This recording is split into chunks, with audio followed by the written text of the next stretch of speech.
Thank you very much. That's all. But we have a great dramatic finish. Oh, I'm sure you do, but Mr. Granson... Hit it! Broadway, Broadway, we've missed it so. We're leaving soon and taking June to star her in a show. Bright lights, white lights, rhythm and romance.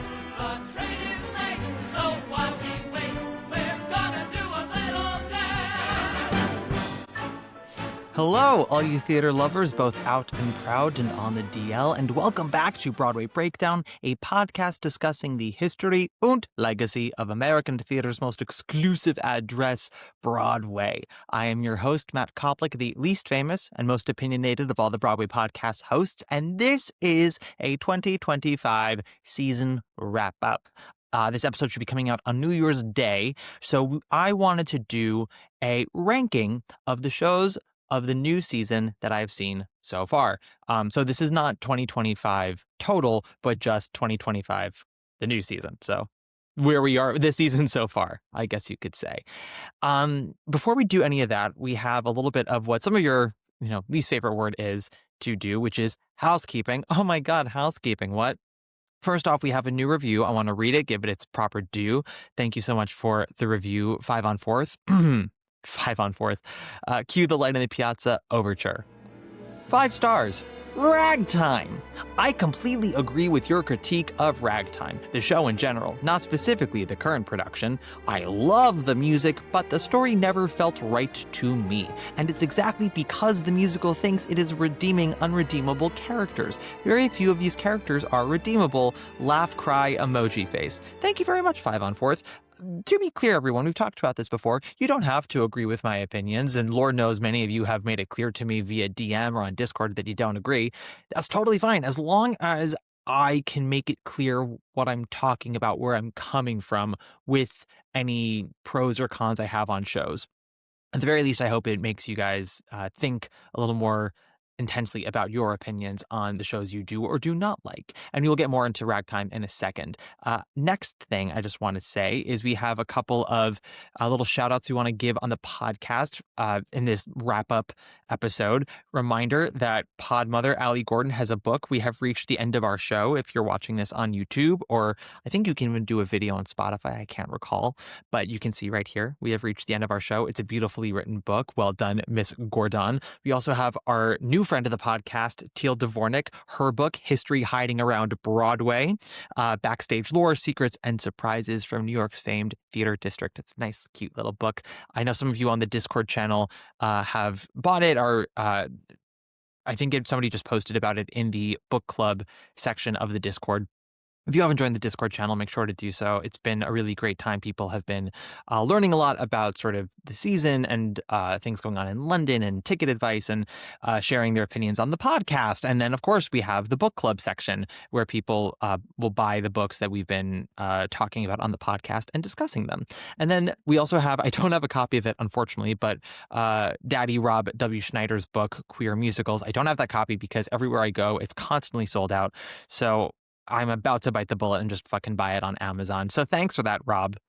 But we have something else here that I haven't had a chance to talk about yet, but this was sent to me, the Periodic Table of Broadway Musicals, an illustrated guide to 118 essential shows. This is by Andrew Gurl and Joseph Zelnick.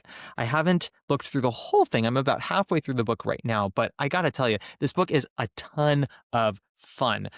It is exactly what it sounds like. It is the entire periodic table, and then shows that line up with said elements on the table. So, for example, SD here is The Sound of Music, and it gives you a full rundown on the history, the plot, and sort of why it's in the book. It also has Sweeney Todd, it has Candide, Carousel, Ragtime, whole bunch of shows, and it's beautifully illustrated and really I don't know, just a really aesthetically pleasing book, first of all, which is what you want for something that is taking inspiration from the periodic table, So I recommend it if you haven't had a chance to check it out yet.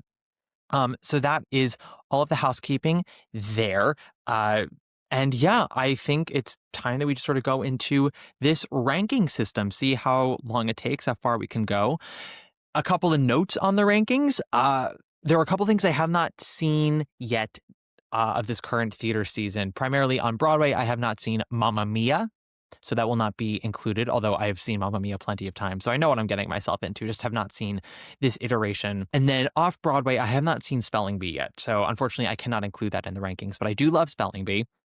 I am including Bug on this ranked list, even though by the time this comes out, it'll be about a week before Bug opens on Broadway. And the reason I'm doing that is because I did not get to see Bug on a press seat. I bought a ticket, and so I was just a regular old theater goer, not a member of the press, not a journalist in this respect. And it's not an official review, but I will be discussing my thoughts on the show as we include it in this ranking. So that is why I'm willing to do that and not, do a separate review for it. I am also including Off-Broadway in this ranking. So everything that I saw at Encores and Playwrights Horizons is going to be included in this ranking just because without it, we're talking like 12 or 13 shows, and that's not a lot to really go off of.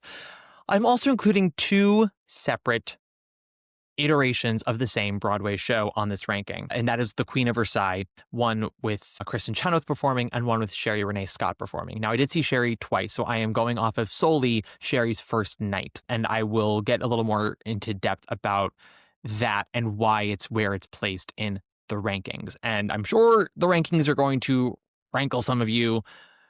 Sorry about it. These are just my opinions. This is not an official ranking of any kind. Enjoy the ride. Why not? You nurse that hangover or that lack of sleep from New Year's and just enjoy this very silly ranking with me as we go forth into 2026. So here we go. At number 27 is, I'm sorry to say, Call Me Izzy, starring Jean Smart. Call Me Izzy is the first show of the Broadway season. It's still, in my opinion, the worst show of the Broadway season. The best thing I'll say about it is that Jean Smart was giving a very committed, very grounded, fully realized performance. The play itself is just a giant nothing burger and wanted to be more than it was. Ultimately, it was the story of a woman in the South who got married young and found herself in an abusive, toxic relationship, both emotionally and physically abusive, and aspired to be a writer, a poet, and always wanted to be called Izzy. And due to her circumstances with her husband, with her financial situation, she was not able to have a lot of outlets for her creativity. And she found inspiration wherever she could. So the play often takes place in the bathroom of her trailer with her husband, where she goes into the bathroom and writes poems on toilet paper and then stuffs them in a Tampax box, because that's the only place she knows that her husband won't look. And various things ensue. And it's a one-woman show, Jean Smart reciting the entire thing to the audience. And she, again, does her best. She is a really great actress and is so committed and charismatic that we, of course, are going to be on Izzy's side, even without the struggles she goes through. But ultimately, the show never congeals in any way, similar to like a Jagged Little Pill, where it's going through so many different things so quickly that you never feel like anything is given proper respect. It's not that it's poorly intended. It just feels a little cheap, and it's really sucky to feel that way about something like domestic violence in a show, but that's ultimately what you feel. And a lot of the humor just feels unearned. And I would argue that as a production, it's very poorly paced and staged and just was really one big nothing burger. Now, let me be very clear. This is not the worst thing I've ever seen. It's at the bottom of the list, but there's nothing on this list that I thought was a disaster so far this season. And I know some of you thought a couple of shows this season have been disasters. I disagree. There's been some bad stuff, and I think Call Me Izzy is bad. We're in the bad camp of the list right now. And then eventually we're going to have a longer list of like perfectly fine and degrees of how fine I found things to be. And then a very small part of the list that I thought were great or near great. So Call Me Izzy, I would probably say is like, for me, was a 3.5 out of 10, which is low. But considering I put, Left on 10th at a 0.5 out of 10, this is a full 3 numbers higher than Left on 10th. It's bad. This was bad, but it wasn't the worst thing ever. Moving on. Number 26, we're going off-Broadway with The Seat of Our Pants. This brings me no joy to say, guys, but Ethan Lipton's adaptation of The Skin of Our Teeth, for me, was a giant mess. and not even an interesting one. Everything that was interesting about it came from the skin of our teeth. It didn't come from anything that this musical did to adapt it. The best thing I'll say is that Lipton had some very interesting musical ideas. And for the first 20 minutes of the show, I was like, oh, let's see where this goes. This could be quite something. I got a lot of Michael John LaChiusa vibes, very First Daughter Suite and See What I Want to See. Even a little bit of Bill Finn in A New Brain, I would argue.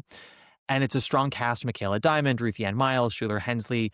Lee Silverman, unfortunately, does not know how to stage this thing. This production in the Newman Theater at the Public, which is where Hamilton was, and Fun Home, which is traditionally a proscenium-style theater, they put seating on the other side as well, similar to Cabaret on Broadway.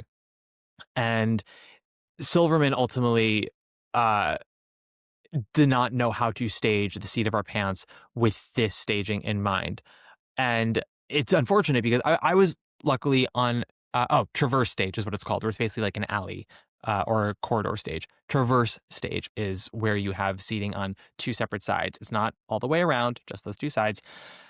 And Silverman ultimately stages the thing towards the audience that would normally be where the audience is in a proscenium stage. The audience that's basically sitting on stage does not they get shortchanged with visuals, and that is unfortunate. It's also painfully obvious that this is the case. Like, I don't think if you were sitting on stage, you'd think, oh, if I hadn't known that you could get a better view on the other side, like I would never have guessed. Like, you can guess that you're getting shortchanged where you're sitting over there.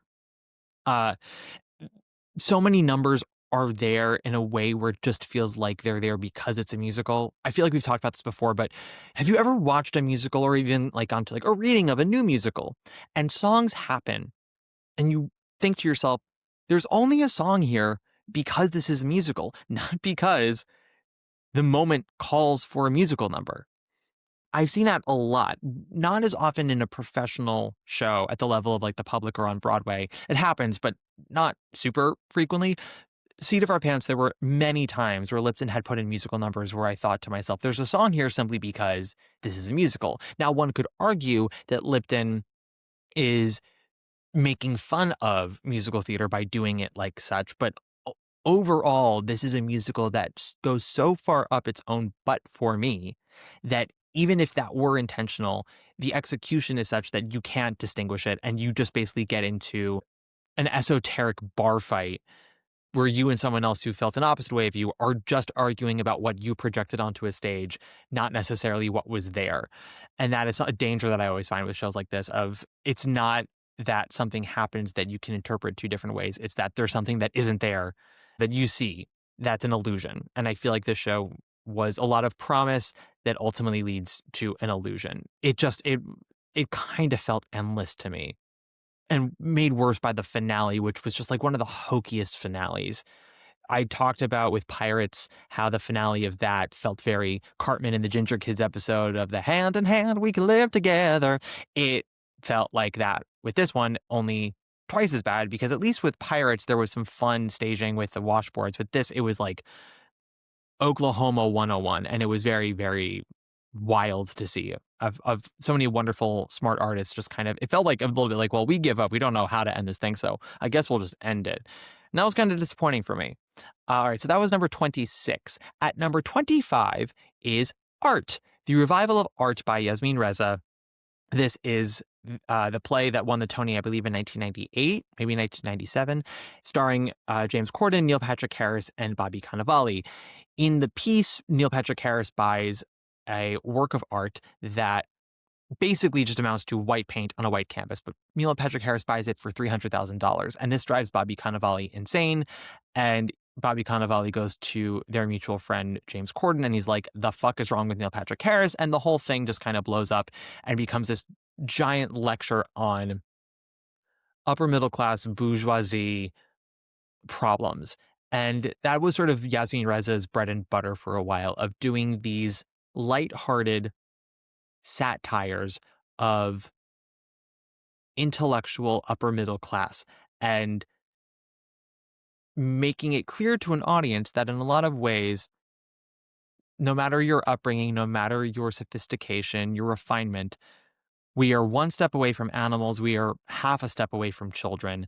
And that really kind of got Yasmin Reza off of having these characters who pontificate over the beauty of art and the importance of intellectualism, and having, Christopher Hampton with his translation, because Yasmin Reza is French, these $5,000 words that go off into such verbosity that it becomes so flowery and it stops being satire and just becomes the thing it's satirizing. And that was really, really potent for audiences in the late 90s and the early 2000s. I would argue probably most potent for the late 90s, a pre-9/11 world. You think of some of the more pretentious Woody Allen movies, the dramatic side of Crimes and Misdemeanors, or you look at like September or Interiors, for God's sakes. Interiors is fucking insufferable.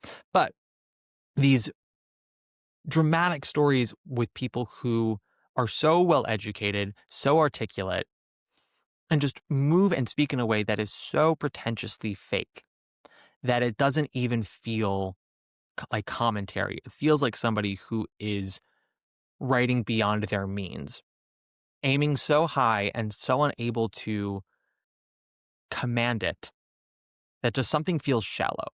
And that is what we have with art. This is a revival of a play that I think the play itself is a gentleman's 5.5 out of 10. It goes on for far too long. It's not really delving deep into anything.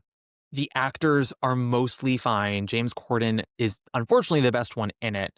He is the one who understands the tone. He lives in the world well. He is a natural stage actor. Bobby Cannavale, I think, is a better stage actor than James Corden, but just does not live in the world of art well enough.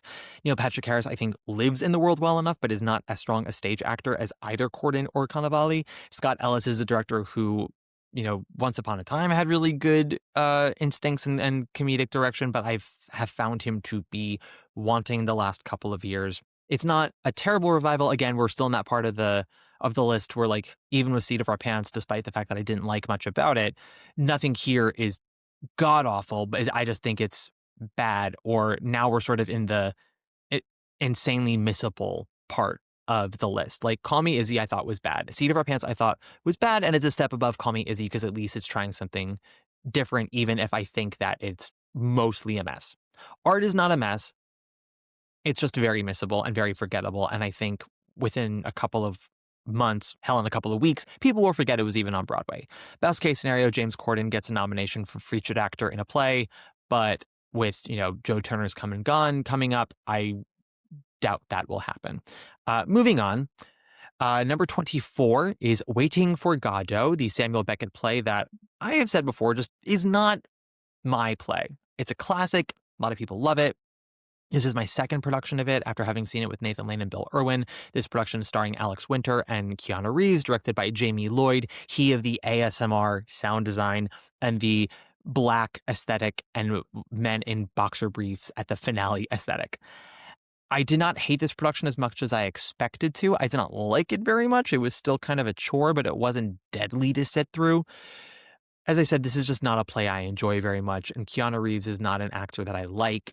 This production did nothing to change my mind about that. Alex Winter, as I believe plays Gogo in this production, he, for me, was a surprise. I thought he was kind of like the emotional glue of the production. He was able to find some heart into his character. Sorry, Alex Winter plays Dee Dee. Keanu Reeves plays Gogo. So Winter as Dee Dee, I thought, was able to find some pathos in a play that I've never found pathos in a play that has always felt like a platform for high clownery. And I mean that in the best way. Some of the best clowns of the 20th century have done Waiting for Godot, from Steve Martin and Robin Williams to Burt Lahr. And Winter and Reeves are not clowns of that caliber, nor is Jamie Lloyd a director who would indulge them even if they were. If you're wondering what the plot of Waiting for Godot is, it's just two friends, Estragon and Vladimir, waiting by a tree for a man named Mr. Godot. They've never met him before. They're not even entirely sure why they're waiting for him, but Godot never comes. At the end of both acts, a young boy who is sent to deliver them a message that Godot will not be coming, but he will surely be coming tomorrow. And while they wait, they talk about each other, they talk about life, they talk about the meaning of it all. They meet Pozzo and Pozzo's servant, Lucky, here played by Michael Patrick Thornton. It's very much a play about everything, and yet a play that shows nothing. It deals with everything and shows nothing. And I'm hoping maybe there's a production of Waiting for Godot that will come along and it will make the play really click for me. This production is not it. It is not the worst thing. It was not nearly as painful as I expected it to be. There is humor there. It's a beautifully designed production. I won't talk about Tony nominations all that too much. With stuff that we've covered before, you can always listen to older episodes for more in-depth Tony analyses on that. Plus, I'll be talking about this a little more thoroughly in Tony predictions, which will be starting this month as we go towards May. But I would argue if there's anything from Waiting for Godot that would get recognized, it would be the lighting, scenic, and sound design. Dearden is very good, but again, similar to Corden with art, I just feel like featured actor in a play is going to be crowded, and so I don't see it happening. But the design is stunning and could very well be recognized. All right, so that is 24. Moving on to 23. Number 23 is The Queen of Versailles, particularly starring Kristen Chenoweth. I have already gone on very much about The Queen of Versailles. My big thing, this is similar to, Art and Waiting for Godot. This is not in the bottom worst thing I've ever seen. And in fact, I'm a little baffled by people who say it is one of the worst things I've ever seen. The Queen of Versailles, for me, the musical about Jackie Siegel and her husband David Siegel, and they're trying to build the biggest home in America with inspiration and motivation from the legendary Palace of Versailles. This show, for me, is competently bad. Whether it's a good idea or not, we will get to as we talk about Queen of Versailles with Sherry. I guess we'll call it like this is Queen of Versailles, Kristen's version at 23. But this musical for me, when I watched it with Kristen Chenoweth, now granted, I watched it on the day that they had announced closing, and I had already planned on seeing Sherry the very next day. It all kind of happened accidentally, but then sort of it ended up being kismet. And with Kristen, I watched it and I went, this is competently bad. It's not, the worst thing I've seen. It's not good, but I'm more kind of confused as to why they chose this. And Kristen, I watched her work very hard, and it was very impressive. And I thought that she was giving a solid performance. And things shifted when I watched it with Sherry, and I'll get into that a little bit more. But for the Kristen version, I will just say that the tone kind of felt off all over the place. It was unclear how satirical it was meant to be when the satire was happening. Kristen Chenoweth is a performer who is so eager for an audience's approval of their liking of her. And I think the only times we've ever seen her play really unlikable characters have been on screen, where she has no control over what an audience thinks of her. She has no control over which take a director uses. So you watch her on a TV show where she plays, a psychopath, or you watch her in a movie, and it's very easy for a director to manipulate how she can come across for an audience to feel a certain kind of way. But even in that stuff, there's still a likability quota. If you ever watch her on the second season of Trial and Error, she absolutely plays a kooky, potentially murderous woman. But the idea is that she's so damn unknowable and likable that no one can pin down whether she did the crime or not. And with Queen of Versailles, Jackie Siegel is meant to be this complex, not unknowable, but this unknowable in her likability character. That is sort of the vibe we get when watching Kristen of like, I guess we're not supposed to like you, but like we can't help it. And it makes the whole evening just feel off. Even the stuff that could potentially work. And I would argue there's really nothing in the show that does work. But even the stuff that could potentially work, it's just like it just all feels too uneven, misguided for it to ever possibly, come back and stick the landing with a rewrite in the Kristen version of it all. There is stuff about it that I think is worth exploring. I don't think that the score is bad for Queen of Versailles, and I actually do think it will get recognized for Best Score when the Tony nominations happen, partly because Stephen Schwartz is very well liked, partly because they will be recording the cast album soon, and it will be given to Tony nominators before nominations come out. And this is something that has happened a lot with Tony scores, where the show opens, it is basically panned, and then an album survives that gives people a second chance at appreciating it. This is, I would argue, a major reason why Women on the Verge of a Nervous Breakdown got a Tony nomination for Best Score. Because there were people who championed that score when it was in the theater, but a lot of people, I would still argue the majority of audiences, were anti the entire show, other than Laura Benanti's number, Model Behavior. And it wasn't until the album came out, separate from the mess of that production, and people were able to appreciate what David Yazbek had done. Now, Queen of Versailles is nowhere near the level of Women on the Verge's score. Believe me, I am not saying that. But I'm saying a similar story could happen where, separate from the show, and on multiple listens, you can appreciate maybe a clever lyric that Schwartz has written. You can appreciate a motif that he's put into place. People say, oh, well, the score has no melodies, it has no bops. People have been saying that about Broadway scores for fucking years. And, some cases it's true, but as Sondheim has said over and over and over again, and I don't know why we haven't had this sink in yet, memorable melodies come from repetition. None of us are such, intelligent listeners that we hear a melody once in a song over a 2.5-hour evening and we walk out remembering the entire tune.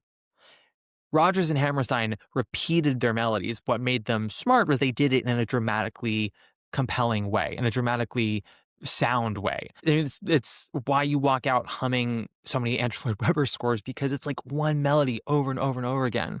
Don't Cry for Me, Argentina is the same melody as Oh, What a Circus. So you walk out humming ba ba ba ba da ba da ba ba ba da da da da da da. And Queen of Versailles has some repeated motifs, American royalty. But overall, each song is its own identity. And thus, audiences are not going to remember each song. Now, of course, as I said, most of those songs don't work, but some of those songs have a kernel of an idea that has potency to it, has a melody that could go somewhere. And I think on listening to it on a cast recording, I would not be surprised if some of those songs pop back out into public consciousness and people go, oh, that song is better than I remembered it being. If we're talking Tonys here, I think Kristen's chances of getting nominated kind of slip away by the moment as more shows get announced, like Titanic and Beaches, although we'll see how those things land. But Kristen does work very hard in this show, or did work very hard in the show. The show is closed now. And that's a double-edged sword. You don't want to see the effort, but a lot of audiences are willing to reward effort. There are performances in the last couple of years that I would argue have been just as effortful as Kristen's, as Jackie Siegel. They just had better material, and thus they got applauded for it in a way that Kristen didn't. And also because of Kristen's offstage social media antics that, fucking suck. But yeah, that's Queen of Versailles. I think, Score and Kristen are, if not a total lock, very nearly a lock. And then I think that they have a good chance at scenic, costume, and lighting design for nominations. So that's 27, 26, 25, 24. That's number 23. Okay. At number 22, we have Punch at Manhattan Theater Club. Punch is the true story. Sorry, let me get my... Oh, also, I haven't been showing any of my playbills. I meant to be showing the playbills for you guys in the video part of this. So here you can see Seat of Our Pants. My Call Me Izzy playbill is in my storage unit, so apologies for that. Here's my art playbill, just so all you guys know that I was telling the truth about this. Waiting for Godot. There they are. And then we have Queen of Versailles. And now we have Punch. Punch at Manhattan Theater Club.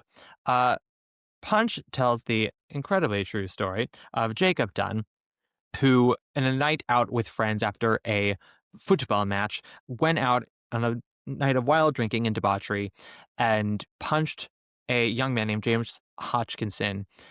James fell to the ground, went into a coma, and died very quickly soon after. Jacob was promptly arrested and tried and went to jail and then rehabilitated and had since reconnected with not reconnected. He connected with James Hodgkinson's parents, who are here played by Victoria Clark and Sam Robards.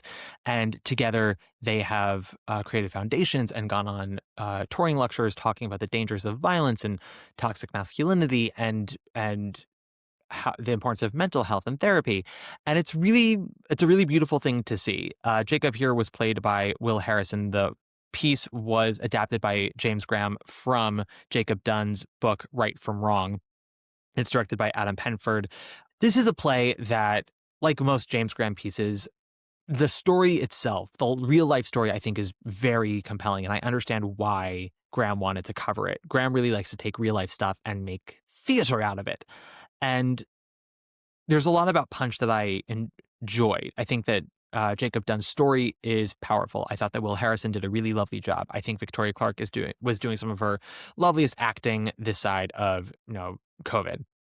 The downside of it is Graham tends to write his plays sort of like a screenplay. And I don't mean that in the sense that like it's constant motion and exciting and fluid. That is true. There's a lot of fluidity to his pieces. Scenes blend into other scenes, but he does a lot of things that would be like a quick crosscut in a film of a scene would be happening and then you would get a 3-second close-up of somebody on the phone from a different scene that comes back to another scene. And you do that a lot in Punch. And it's a little disorienting. And it also kind of keeps you at arm's length, especially because Graham has narration. Jacob Dunn is narrating the show most of the evening. And it gives it theatricality, but it keeps you at arm's length emotionally. It's not until Jacob and James's parents meet for the first time in Act 2, after Jacob's been let out of prison and is rehabilitating, that they have a mediation. And the scene itself is maybe 15 minutes long, and it's the only scene of the show that goes on for that long, uninterrupted. And it is incredibly powerful. Everyone on stage is doing a lovely job. And you wish there was more of that, especially because after that scene, the show kind of wraps up very quickly and just sort of ends. And it doesn't feel great, especially when there's some really lovely acting work going on. Some questionable accent work, but this is Broadway, and we've been willing to, let go of a lot of questionable accent work. Cough, cough, Kinky Boots, cough, cough, Sweeney Todd, cough, cough. But this wasn't a bad evening. I wish I had liked it more. I wish that I liked James Graham's stuff more. I found Ink to be interesting, if not necessarily gripping. I thought Dear England was very smart, again, if not gripping. And I thought Punch had a lot of emotional potency, but wasn't ultimately very gripping. Yeah, let's just move on from this. Punch, I guess Will Harrison in lead actor is a possibility as a nomination. I would love for Victoria Clark to be recognized again. Don't think it's going to happen. I ultimately think that Punch is going to get forgotten by the time we get to the Tony nominations. But here we are. Okay, so that once again, to recap, 27 is Call Me Izzy, 26 is The Seat of Our Pants, 25 is Art, 24 is Waiting for Godot, 23, The Queen of Versailles with Kristen Chenoweth, 22, Punch, and now at 21, sorry about this, everybody, but it's Chess. It is, one second, hold on. Chess. Oh my God, no. People are going to get so mad at me for this. How does one describe Chess? This is actually one where I kind of have to do a bit of a review here because I did not do a separate review episode of Chess. This is being billed as like the chess that fucks. It's Leah Michele, Nicholas Christopher, and Aaron Tveit as the three leads. It's a reworked book by Danny Strong. Chess is a notorious Broadway flop from 1988 that was a overhaul of the London production, which itself was a staging of the concept album that took over the world. The songs are by Benny and Bjorn from ABBA with lyrics by Tim Rice, and a book that has never made much sense. Danny Strong has spent the last 8 years kind of overhauling that, and Michael Mayer as director has been by his side making that happen. And now this is the fully realized production of that rewrite. So the reason why Danny Strong has kind of overhauled the book, again, is because Chess has never worked. People claim that the London production of the 80s, The Lane Page, worked and that it got ruined for Broadway. There are people who saw the London production and said, absolutely not. It was still stupid then. And people just keep tinkering with it and moving the songs around and trying to make it make more sense. I think the problem is that nobody knows what fans of Chess want from Chess. When you think of Chess, what do you think of? I famously came to the show late in life. I had only heard a couple of the songs. I grew up knowing Anthem. I grew up knowing Nobody's Side, Someone Else's Story, and I Know Him So Well. Those are really like the only songs I knew for a majority of my life. Only recently, having been on Theater All the Moving Parts talking about it, did I have to do some deeper research on the score and listen to One Night in Bangkok and Pity the Child and Heaven Help My Heart. And I gotta say, guys, for a score that has such a rabid fan base, that has had stadium concerts around the world for decades, I'm both not surprised and fully surprised by the fan base that this score has, because this score is wild. Absolutely wild. It is every genre known to man thrown into a melting pot, and then they don't even melt. They're just constantly headbutting each other and taking over. It's like these ingredients want to be in a melting pot, but they end up being in a rugby game, and they just keep on grabbing the ball from each other, these genres, and headbutting each other and running the field for 5 minutes before another genre takes over and throws that other genre off the field. So there's classical musical theater, there's opera, there's 80s pop, there's 70s disco, there's like a little bit of like Russian musicology, there's faux operetta. It's just like it's all of this, all a little bit of tinged rock. It's all thrown together, and there's a lot of fun to be had from that. I would say that Chess might be the first melodramatic musical theater score that I can think of, in a way that I would compare Chess to something like Sideshow or Diana, where it is music that is going so hard and so intense, and 80% of the time, the story and the characters don't call for it. Doesn't stop it from being impressive vocally, but it is kind of ridiculous. And ultimately, Danny Strong's revisal for Chess has angered some fans and has made new fans of the show.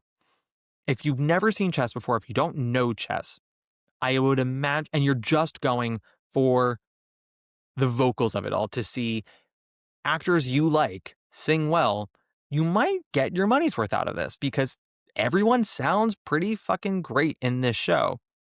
If I had one critique musically, it would be that Aaron Tveit as Freddie doesn't have that rock edge that a lot of us have come to know from that character. It's a very clean, very healthy sound.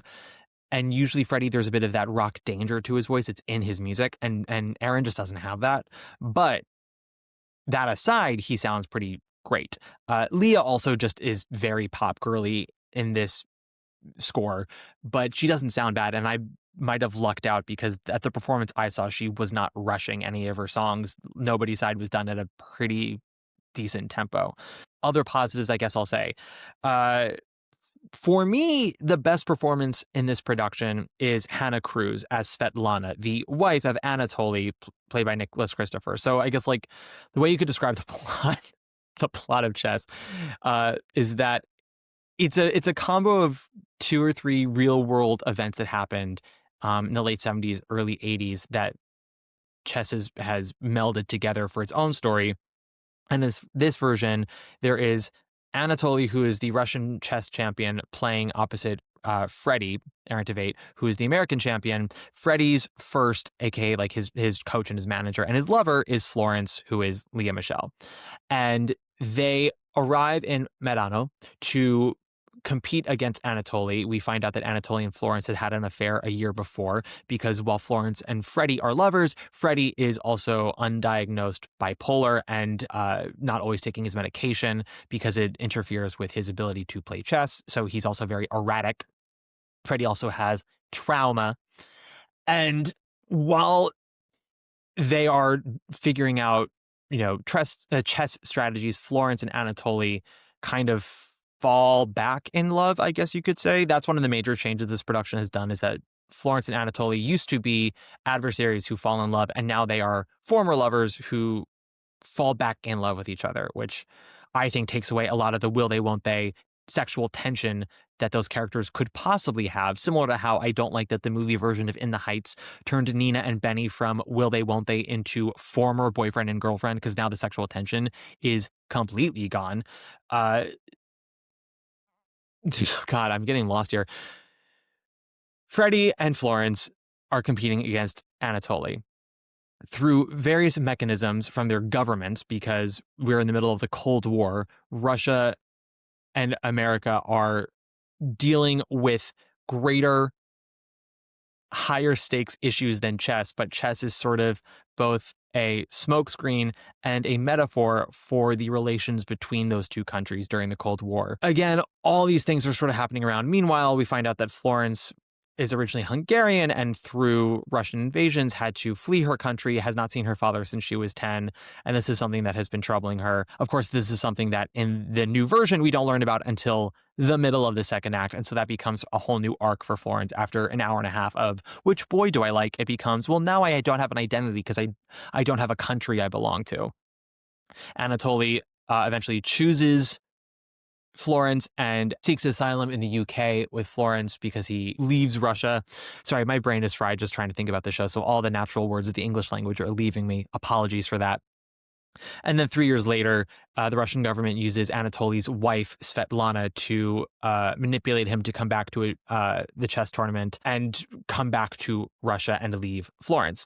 Hannah Cruz as Svetlana, a character who does not show up until the second act, for me is the best performance in the show, because Hannah Cruz is the only one who's aware that she is doing chess. Danny Strong's book is aware that it's chess and also embarrassed that it is chess. And the only way that melodrama can work is if you do not keep calling attention to yourself every 5 seconds, which is unfortunately the case for Bryce Pinkham as the Arbiter, who becomes sort of the MC of Cabaret, the omnipresent narrator of the show, making constant references to the fact that this is a, quote, Cold War musical, making references to other Broadway musicals, making references to our current political climate, making jokes about Joe Biden and Donald Trump and RFK's brainworm. And if you think that this is the height of political humor, good for you, you'll love this. If you are someone like me who watches Veep annually, you will roll your eyes so hard, like Liz Lemon, they will pop out of your fucking sockets. To the extent that every time Bryce Pinkham came out on stage, I groaned. And ultimately, Danny Strong, I want to say fuck you for making me resent Bryce Pinkham coming on stage, because Bryce Pinkham is awesome. I think he's super cool. Amazing voice, super fun. I've enjoyed him in just about everything I've seen him in. And ultimately, he is stuck with the cringiest of jokes and being a fucking Reddit thread of a narrator, undercutting any dramatic tension the show could possibly muster, just by constantly commenting on everything, absolutely everything. And the only way that chess could possibly work is if it's earnestly chess. Sideshow does not work when you are calling attention to your ridiculousness. Imagine, if you will, doing Sideshow and Tunnel of Love is happening. This is my favorite example to always use when I'm talking about the ridiculousness of musical theater. Tunnel of Love is a scene at the World's Fair where Emily Skinner and Alice Ripley, conjoined twins, are in the dark with their manager, Terry, Jeff McCarthy, who has a thing for Emily Skinner, and Hugh Pinero, who is Alice Ripley's betrothed. They are to get married the next day. Alice Ripley's thinking, we'll be in the dark. Hugh Pinero's gonna give it to me. Hugh Pinero won't even touch her. Meanwhile, Jeff McCarthy is finger blasting Emily Skinner to high heaven. And not only is that amazing for Emily Skinner, but Alice Ripley, as her conjoined twin, can feel the phantoms of Emily Skinner's orgasms. And all of this is being done to song for 7 minutes straight. It is wild. It is kind of tasteless and crass. And I adore every second of it, because musically it is extraordinary. Dramatically, it is what the flying fuck. But Sideshow gets away with it, in my humble opinion, because Sideshow goes for that brass ring on that scene the entire time. They do not undercut it with Ken Jennings coming out and being like, that was fucking hot. Like, are you fucking kidding me? Just be ridiculous. It's musical theater. It's never gonna be cool. You're never gonna be the cool kid at the cool kids table, so you might as well just be earnestly weird. That's what makes musical theater memorable to begin with. Hannah Cruz seems to be the only person in chess who understands this.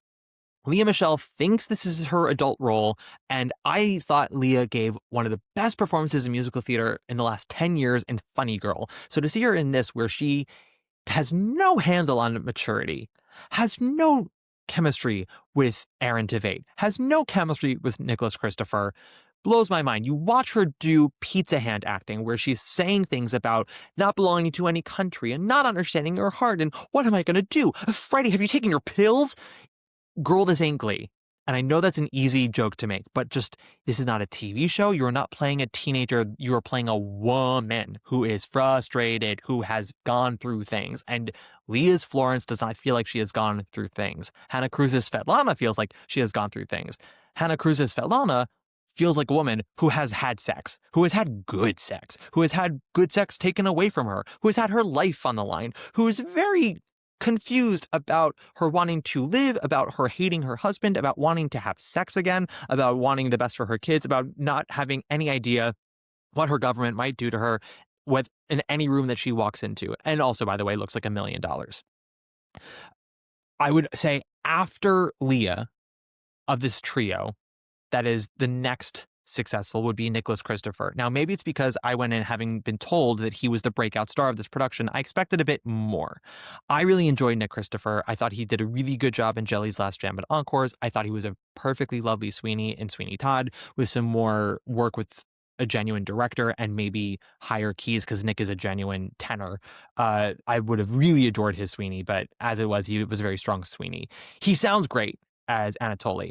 And I liked his big 11 o'clock number, which was Endgame in his final match, where you finally kind of get some emotion out of his character. You see a breaking point with him, and that was very enjoyable, mostly because up until then I felt nothing coming from him emotion-wise. His accent work is what it is, but I found his Anatoly to be so stoic and so unaware of everything, so isolated from everything, and not in a way of like, I have a shield around me, not in a Sally Bowles kind of way, but like just in a way of going like, are you a functioning adult? The way he sounded and the way he spoke, it felt to me like Nosferatu doing Forrest Gump. And it doesn't bring me joy to say this, but it makes me just go, I don't understand what everyone's doing on stage, what show we think we're doing. Because after Nick is Aaron Tveit, who is actually mildly successful as Freddie. I think that he's at his best when Freddie is on his meds and has his mania sort of in check and is just able to be a charismatic fuckboy. When you watch him in his press conferences, or you watch him kind of be like an ain't I a stinker opposite Nick, there is a swagger that Tveit has that I really haven't seen him harbor since Next to Normal. Now, I don't think that Aaron has the danger you need for Freddie. I don't think he's able to get to that manic state. And when Freddie is at his lowest valley in his depression of his bipolar state, he goes for more kind of comatose than darkened depression. If you want to kind of see someone who can really channel those valleys, those highs and those lows, check out Rachel Bloom in Crazy Ex-Girlfriend. Part of this is, her own experience with this mental disorder, but she is able to navigate those waves in a way that is very real, but also very actable and able to register for an audience. Aaron, for me, does not go to those extremes, but when his character's sort of in the middle and like the calmest of waves, he rides it very well and very charismatically, and is ultimately of that threesome the most effective. But it is Hannah Cruz for me who walks away with the show. Design wise, this production it kind of looks like if you typed in chess, cheap, semi-unit set screens into AI, and this is what you would get. Just like no vision, no direction. It's very much like staged concert encores with a higher budget and some technology added to it. And the Lauren Lataro choreography is certainly Lauren Lataro. To quote Amadeus, one sees moves like that, and what can one say but Lauren Lataro? I will talk more about choreography as we get to a higher point on this list, but that is ultimately where I'm at with Chess. This is a score that is so earnest and bonkers in its earnestness. And I understand the desire to have some cheek added to that. How can one swallow this much 80s craziness and not laugh a little bit? You have to do something like Chess earnestly and know that it's ridiculous. Have it in the back of your head that it's ridiculous so we can just enjoy the ride. As it is, this show wants to have it both ways, and it doesn't do right by either. The best thing I can say is that it is extremely well sung. Everyone's attractive. And Hannah Cruz, come sit by me. I want to cast you in like 10 more things. Between this, The Connector, and Suffs, and her playing Gussie in the Mary Lee movie, I'm like, yeah, let's give this girl some fucking options because she deserves so much. Let's give it to her. Let's do it. All right. So that is Chess. And I hope that I whetted all of your appetites on that. Tony-wise, orchestrations and sound, maybe. Again, it sounds good. Leah could get in there because actress in a musical is, again, sort of weird. There's also a world in which she doesn't get in there. Actor, I hate to say this, but between Nick and Aaron, I would give the edge to Aaron. For me, if I were nominating, I would imagine people are more likely to nominate Nick because Nick is a more exciting prospect to invest in. He has been this sort of, I hate to say up and comer because it's not like he's been like waiting in the wings this whole time. He's been working, he's been at the forefront, but he's getting his due now in a way that I'm happy for him. But after Little Shop and Sweeney and Jelly's Last Jam, I was really ready for this to be a blowout moment for him, and it didn't do it for me, and that was unfortunate. But he could definitely get nominated. Him being nominated would not be the most surprising thing in the world to me. But again, actor in a musical at the Tonys is also kind of tricky. We'll talk about that more with nominations down the road. I do not see it getting revival though, not with Ragtime, Jellicle Ball, and Rocky Horror, unless Rocky Horror absolutely shits the bed. I just don't see that happening for Chess. But yeah, that's where we're at. So again, 27 is Call Me Izzy, 26 is The Seat of Our Pants, 25 Art, 24 Waiting for Godot, 23 The Queen of Versailles with Kristen, 22 Punch, 21 Chess. We will get to number 20 right after this break. Billy, I beg to differ with you. How do you mean? You're the top. Yeah? You're an arrow collar. You're the top. You're a Coolidge dollar. You're the nimble tread of the feet of Fred Astaire. And we're back. So, to 20, we have Le Baker's Wife, a classic stage company. We are now in the stage of the section of the list where I liked it. How much I liked it is up for debate. So, Baker's Wife, I liked. I did not love. I liked it. It is the musical by Stephen Schwartz and Joseph Stein, based on the French film La Femme du Boulanger by Marcel Pagnol. This is a famous musical that closed out of town in the 1970s. This was Stephen Schwartz's first flop. It had a life at Paper Mill. It had a life in London. It had a revival at the Manuar Chocolate Factory, which this production at Classic Stage is kind of a transfer of. And the show has always been kind of worked on because there was a highlight album recorded in the 70s with Patty and Paul and Kurt Peterson, giving us Meadowlark, Where is the Warmth, Proud Lady, Meadowlark in particular becoming a major staple and having covers by Liz Calloway and Judy Kuhn, Lea Salonga. And people have always been interested in trying to fix the Baker's Wife. Similar to Chess, there's, I feel like sometimes with musicals, we are the girl who thinks we can fix the boy. If I just get him to the right therapist, if I take him to the right places, he'll be better, I swear. And sometimes it works a lot better. Shows like Merrily have definitely improved. Candide has improved, but other shows, just there's really nothing you can do. And The Baker's Wife is a show that I really think there's nothing you can do. It is a very light story of a French town who wants the bread, and the new baker who comes with his young wife, and the older baker makes the bread and everyone's happy. But then the young wife goes off with a young stud, and the baker goes, I cannot make the bread anymore. I am too depressed. And the town goes, but what about our bread? And they go to find the wife so they can get the bread. But then the wife comes back because even though she's like, there's so much heat with the young man, there is no warmth. I need the warmth. And the town's like, we need the warmth so we can have our bread. And everyone's happy. And there's a cat.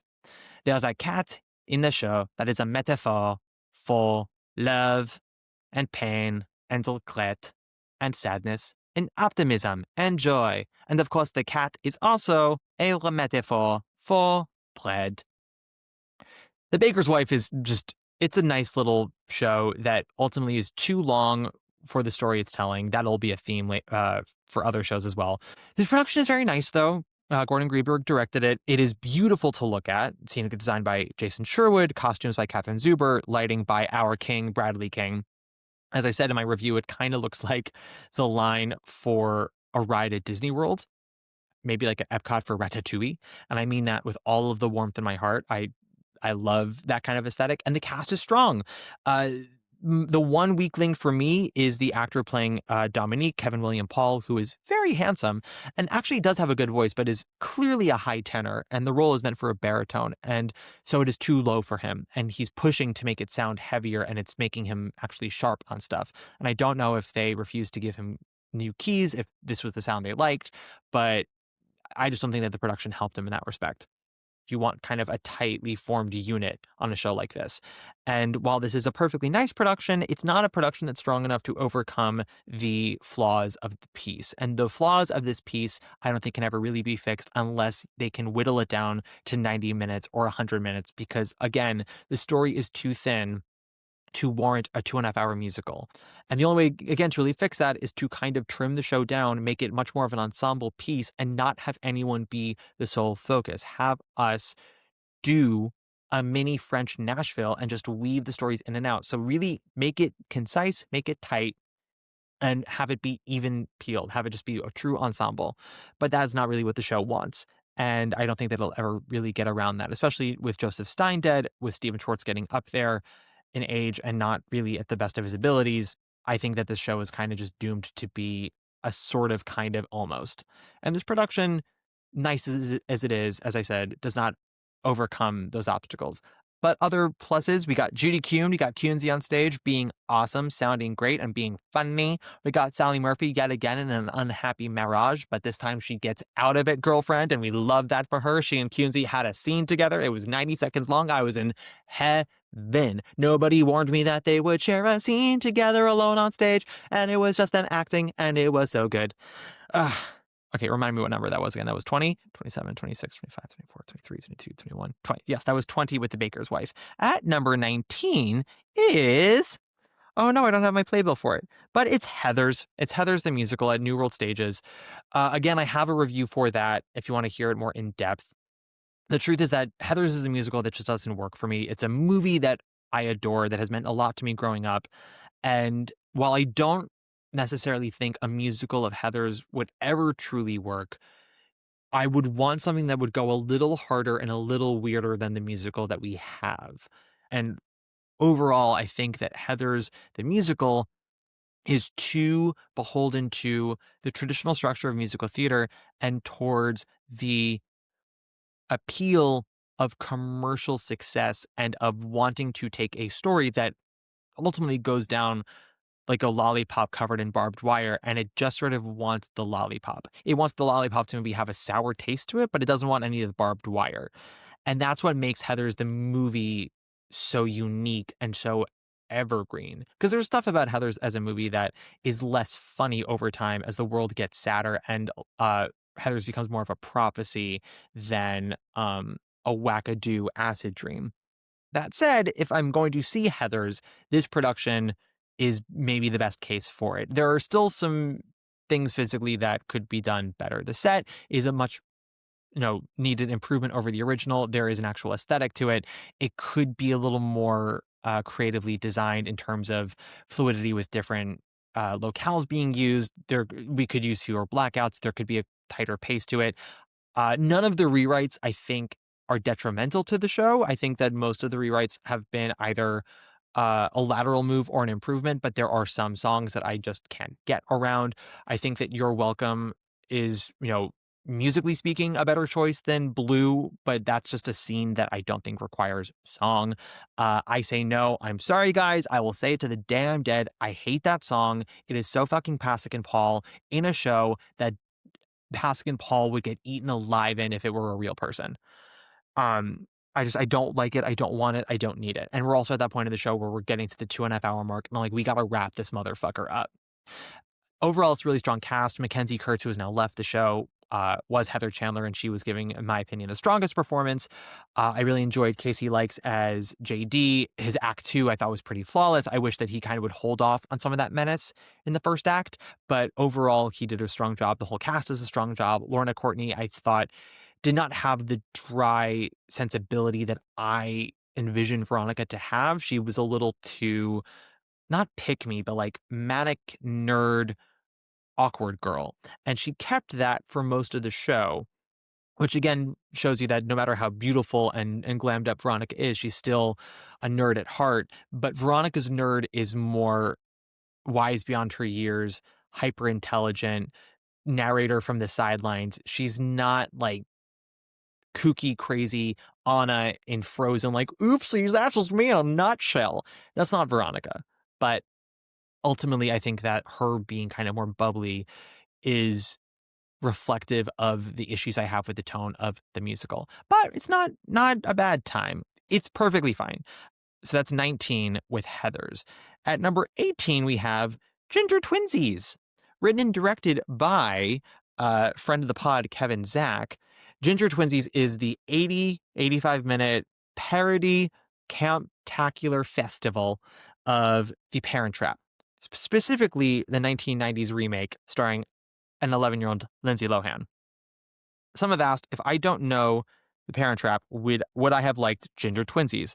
Would I have even understood Ginger Twinsies? The bottom line is no, I don't think that you would have. And even if you understood the basic premise, if you got some of the stray jokes in it, I think part of what Ginger Twinsies' relative success relies on is your nostalgia of the piece, of your nostalgia for that era, primarily on what age you were when that movie came out. I think if you were a full-grown adult, if you were like 35 when The Parent Trap came out, and here we are 27 years later, and you're 62, I do not think that Ginger Twinsies reads the same way for you. You really kind of had to be a millennial or a very, very young Gen X to get into Ginger Twinsies, because it's not just the movie, but it's also that decade of everything that's happening around it, of the Spice Girls. Plus, it makes other jokes from Mean Girls and Devil Wears Prada, Whitney Houston, a whole bunch of stuff like that, and really kind of goes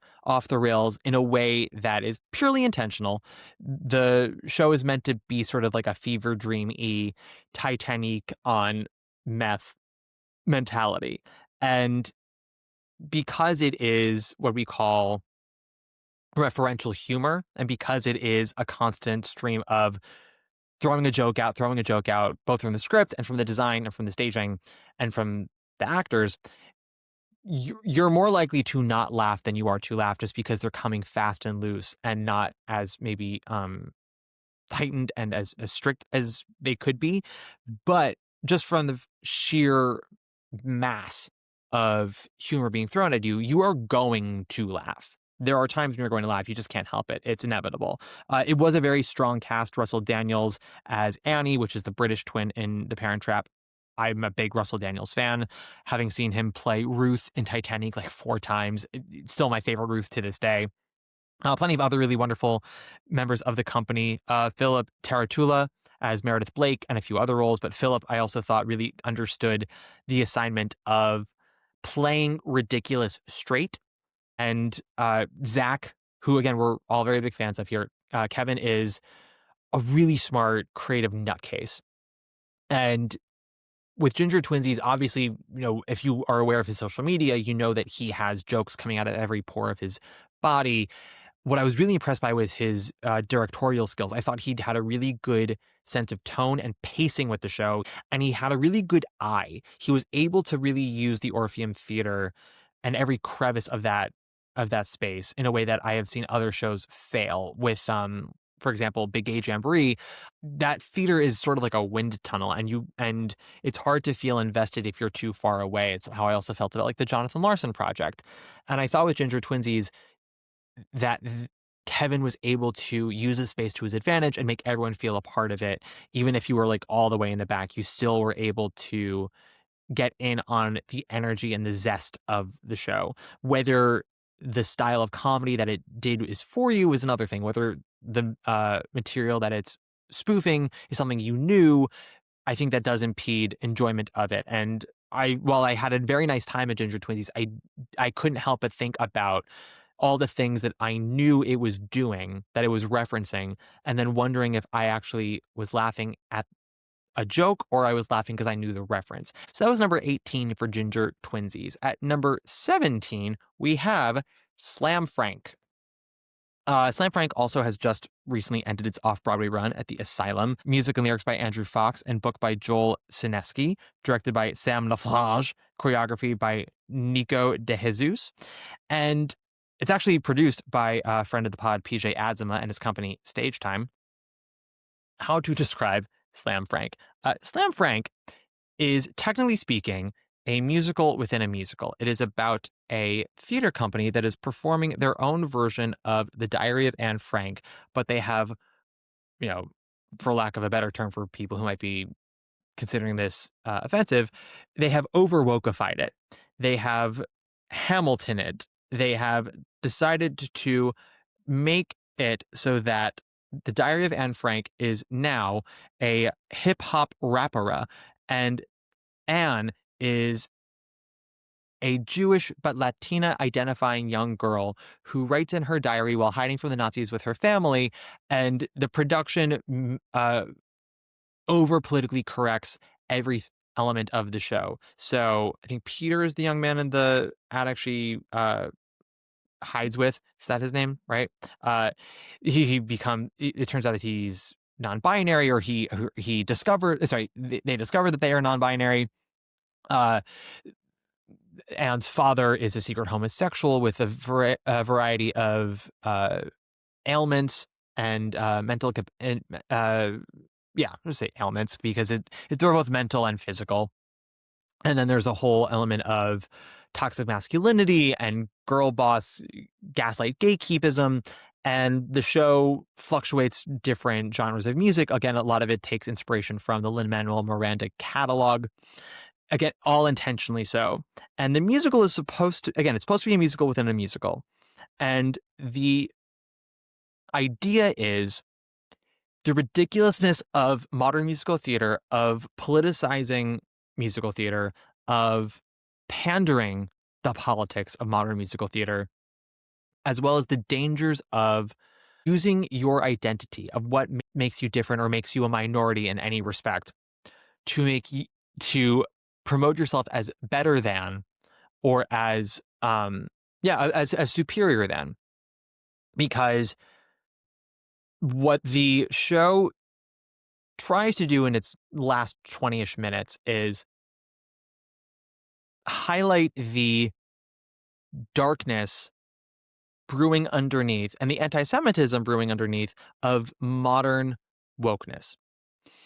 And I had a talk with a member of the team after the fact, because basically what happens is when it's looking in the musical, because again, never forget that this is a musical within a musical, but when it's looking like in the musical that the war is soon going to be over and the Nazis will be defeated, the family all sings about what it is that they plan to do when they're free again. And Anne's sister, who has been silent this entire time, sings about how they will go to Palestine and they will cherish the land, and they will murder anyone who comes in their path, and that they will take over the world, starting with Palestine. And Anne is like, don't you understand, though, sister, that that's exactly what the Nazis are trying to do to us, and we can't do that. We can't be those monsters. We have to prove them all wrong. We cannot kill the Palestinians. And so the character of Anne Frank reveals to the Nazis that they're hiding in the attic because in her mind, if the Nazis kill them, then the Palestinians will be saved, and then there will be no genocide in Gaza. And the whole thing is done with the actors putting on, those masks where it's with glasses with the bushy eyebrows and the big noses, and a whole, to-do of blatant anti-Semitism.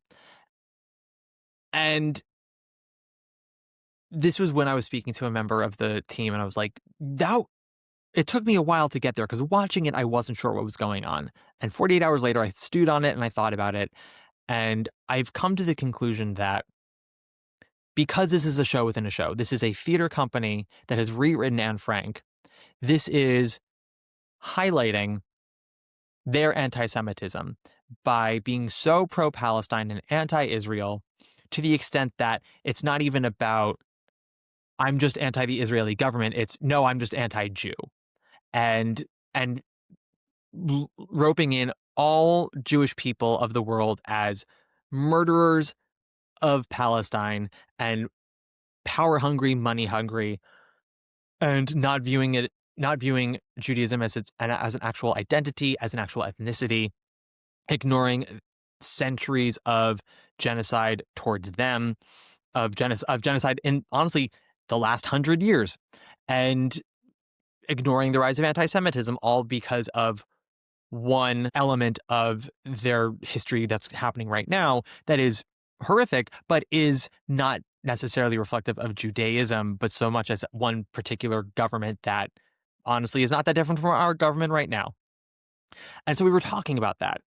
And I was like, okay, cool. It's like, I had a hard time seeing that at the moment because ultimately the first 90 minutes of Slam Frank is meant to be a majorly insightful slam piece on modern liberalism and modern musical theater. And I'm all for that, not because I think that being liberal or being aware or being progressive is stupid. I don't. I think it's a wonderful thing.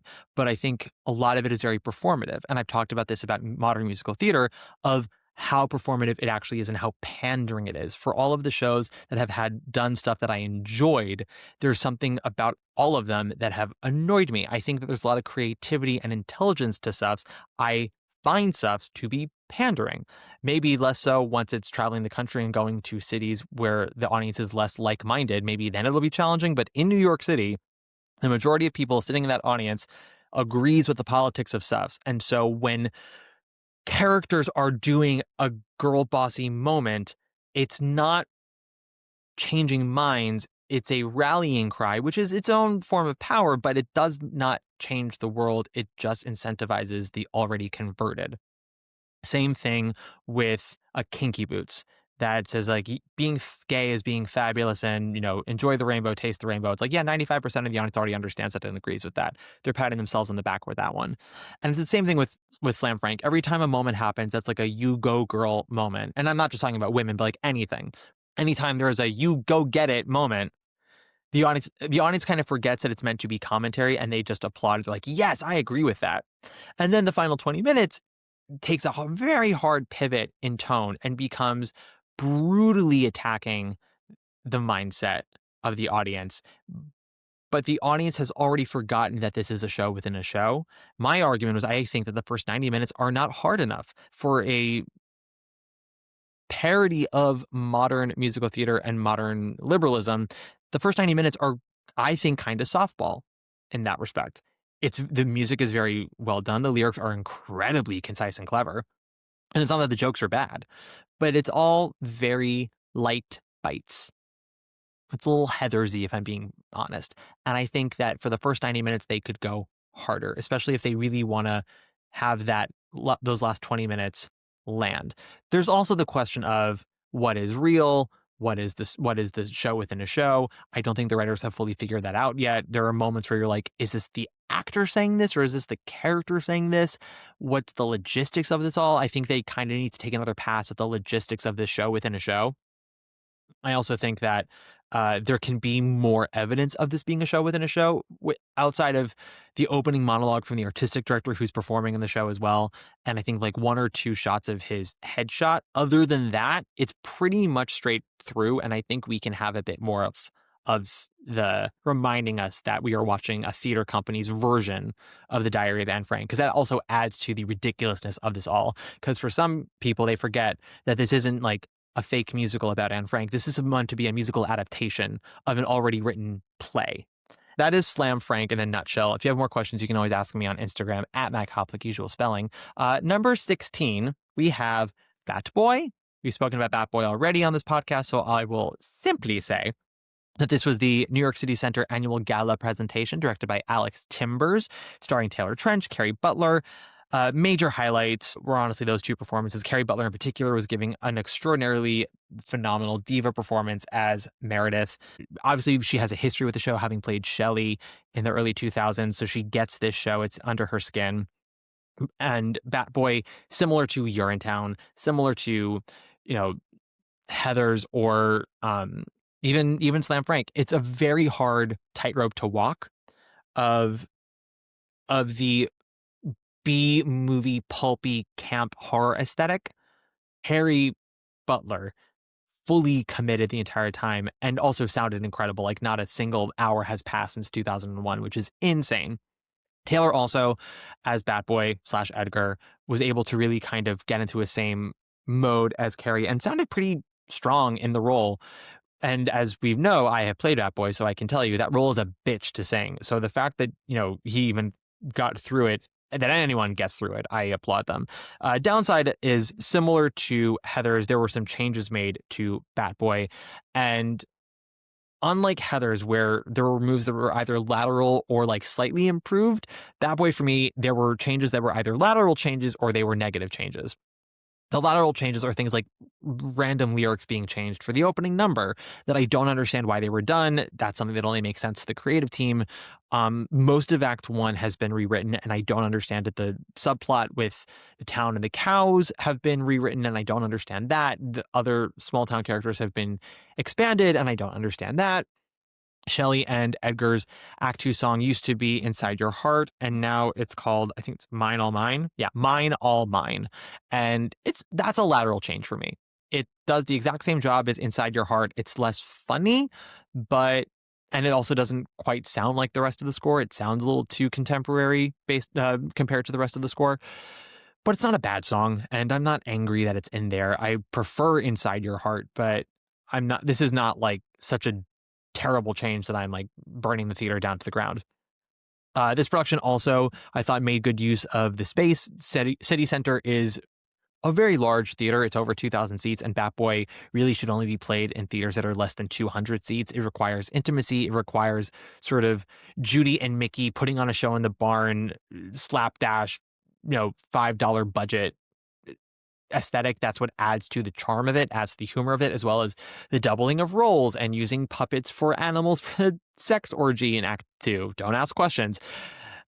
And considering that they obviously had to fill the space and they needed to put in money so the show could register to the back row, I think that they were able to get away with a lot of that. If they were in a smaller theater, I would request that they do a smaller cast and a smaller budget. But considering the venue, that's what they needed to do, and I don't begrudge them that. So that is Batboy at 16. To recap, we have Call Me Izzy at 27, Seat of Our Pants at 26, Art at 25, Waiting for Godot at 24, The Queen of Versailles with Kristen at 23, Punch at 22, Chess at 21, The Baker's Wife at 20, Heathers at 19, Ginger Twinsies at 18, Slam Frank at 17, Batboy at 16. This has all been off-Broadway stuff now. And at 15, we have, yet again, off-Broadway, we have Caroline. Let me find her. There's Caroline at MCC, written by friend of the pod, Preston Max Allen. We have a whole lot of friends of the pod on this list. Ain't that great, everybody? Again, we had a little bit of a review on Caroline earlier this year. You can find that review in, I think it's the wrap-up review that has Batboy and I think Oedipus and things like that. But Caroline starred Chloe Grace Moretz, Amy Landecker, River Leip-Smith, directed by David Cromer. And it was just a very heartwarming tale of a young mother fleeing a terrible, dangerous situation with her child, who we learn is trans or discovering their transness. I think they're about 10 or 11 and is now going by the name Caroline. And they return to the mother, whose name is Maddie. They return to Maddie's childhood home to see Maddie's parents, who she had run away from and stolen money from when she was much younger, in hopes of money and shelter, so Maddie can come up with a new game plan to help take care of Caroline. Caroline, as a play, discusses the trickiness of second chances, of giving loved ones second chances, of what it means to be there for someone you love, of being supportive, of sometimes giving up your own self-interest for someone you love. And I think does it with a great deal of nuance and aplomb. If there's one thing that I kind of was thrown by is that there's a major wrench that's thrown in the third act of the play that ultimately feels like it's done for dramatic intensity. It doesn't feel totally earned, especially after a great deal of growth that the characters do together, a great deal of healing that Maddie and her mother do with each other. Rhea is the name of her mother. But because this sort of wrench is thrown so late in the third act of the play, it felt a little jarring. And then it's not resolved, but it's put to bed pretty quickly after that. And so there doesn't seem to be a need for it to have a moment like that. And so that was a little frustrating. But overall, it's a very lovely play. And again, we're in the part of the list that I'm saying this is the stuff that I liked. So that is Caroline at number 15. At number 14, where are you at, bitch? Here we go. At number 14, we have Bug at Manhattan Theater Club. Bug is by Tracy Letts, currently starring Carrie Coon, directed by David Cromer. Bug has been around for 25 years, 26 years. This is its Broadway debut, though. It will be eligible for revival, I'm pretty sure, under the Classics ruling. Bug tells the story of Agnes. Agnes is living in a hotel in Oklahoma City, and she is a waitress. She kind of is living day to day. Her ex-husband, Jerry, is about to get out of prison. We learned that years ago her son had been kidnapped, and she never really got over it. She never got any answers about what happened to her son. She does have a friend named RC, and RC brings a young man named Peter to Agnes's hotel room while they all do drugs, getting ready to go to a party, and then Peter ends up staying behind, and he and Agnes end up connecting. And you don't realize it at first, but Peter has a mental dysfunction. I don't know how do we describe them now?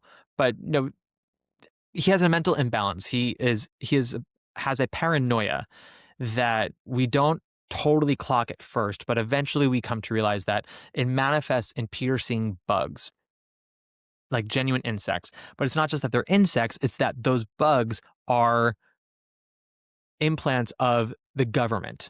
Peter, we learn, was in an institution, might have even been in jail for a while. And once he's gone off his meds once he's left the institution, gone off his meds, his brain starts to make him believe again that he is an experiment and that the government has been testing him by implementing bugs into his body.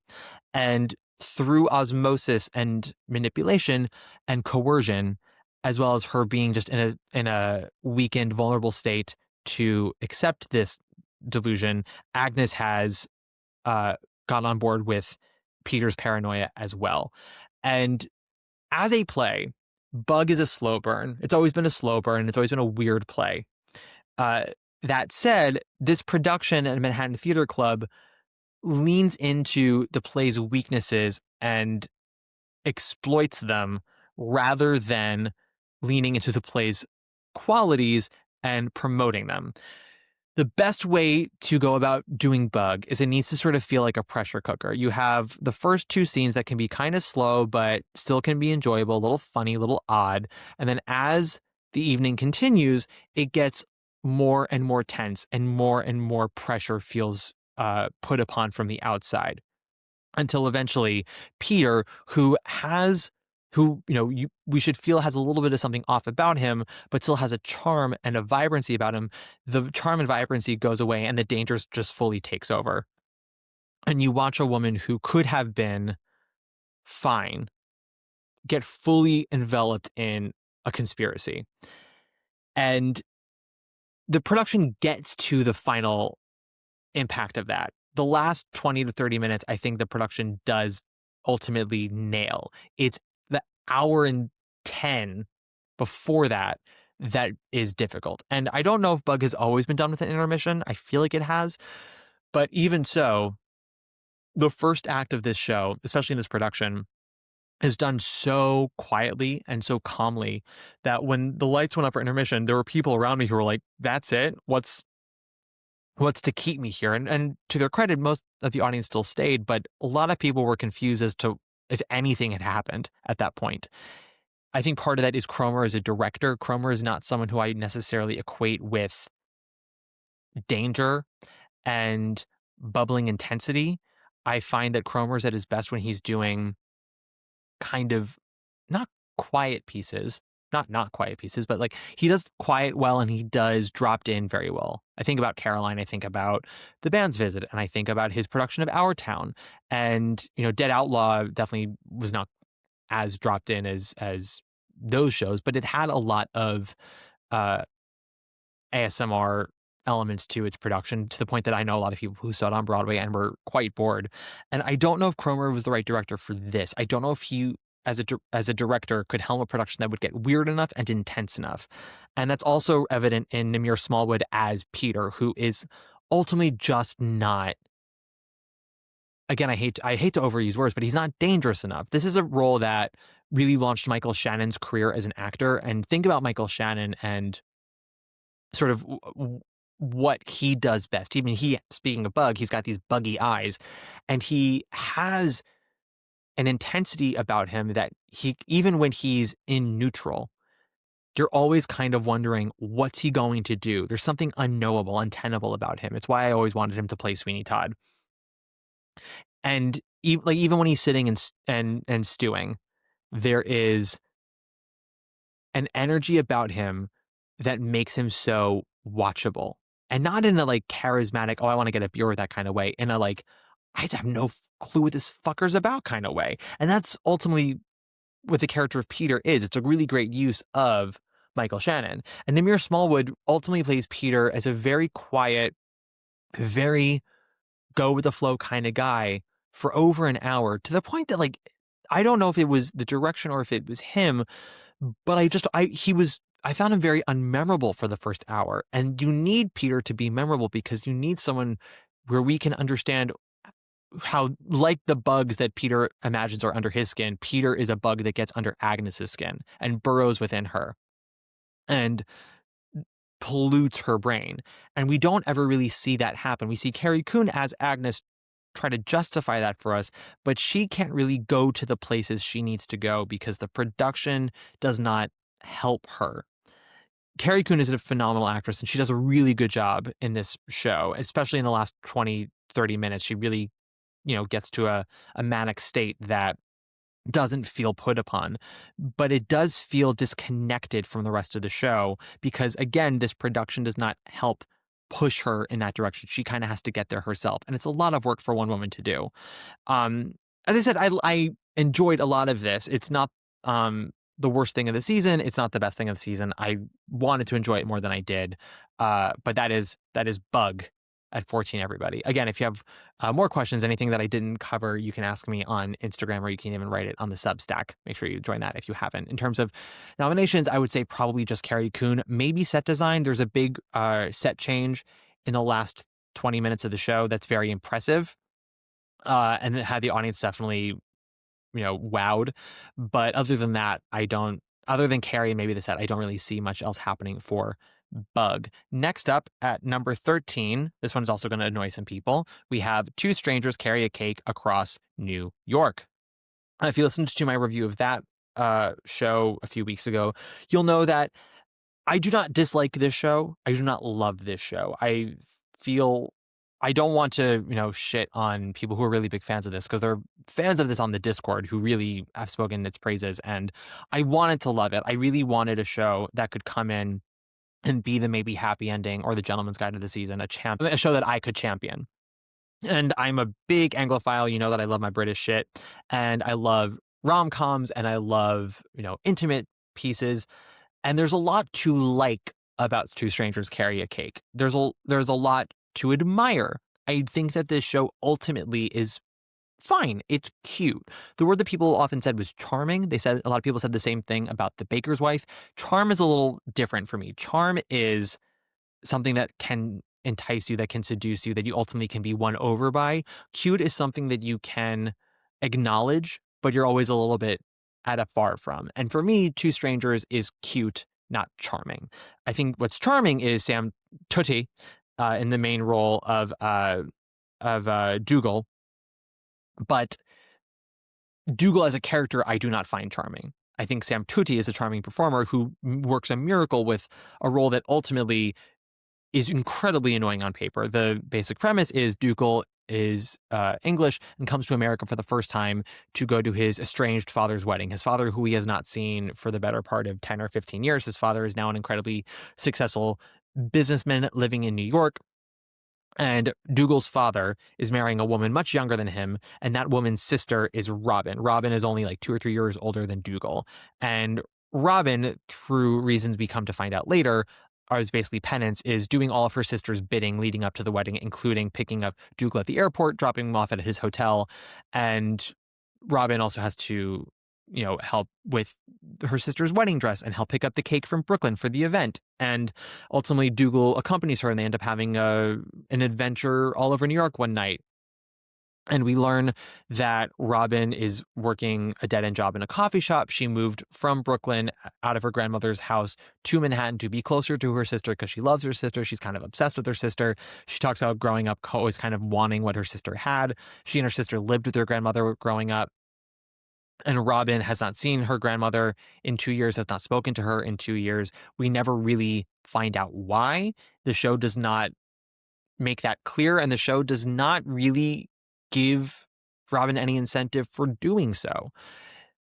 Robin, we also find out, slept with Dougal's father when he was dating Robin's sister, and that is why Robin is doing penance for her sister. She originally is not invited to the wedding and keeps pleading to be invited to the wedding. And we find out it's because of her having an affair with Dougal's father. But also it's implied that Robin's sister has been taking advantage of her for years and has never really thought of her sister highly. So that's an odd relationship that's also never really quite fleshed out.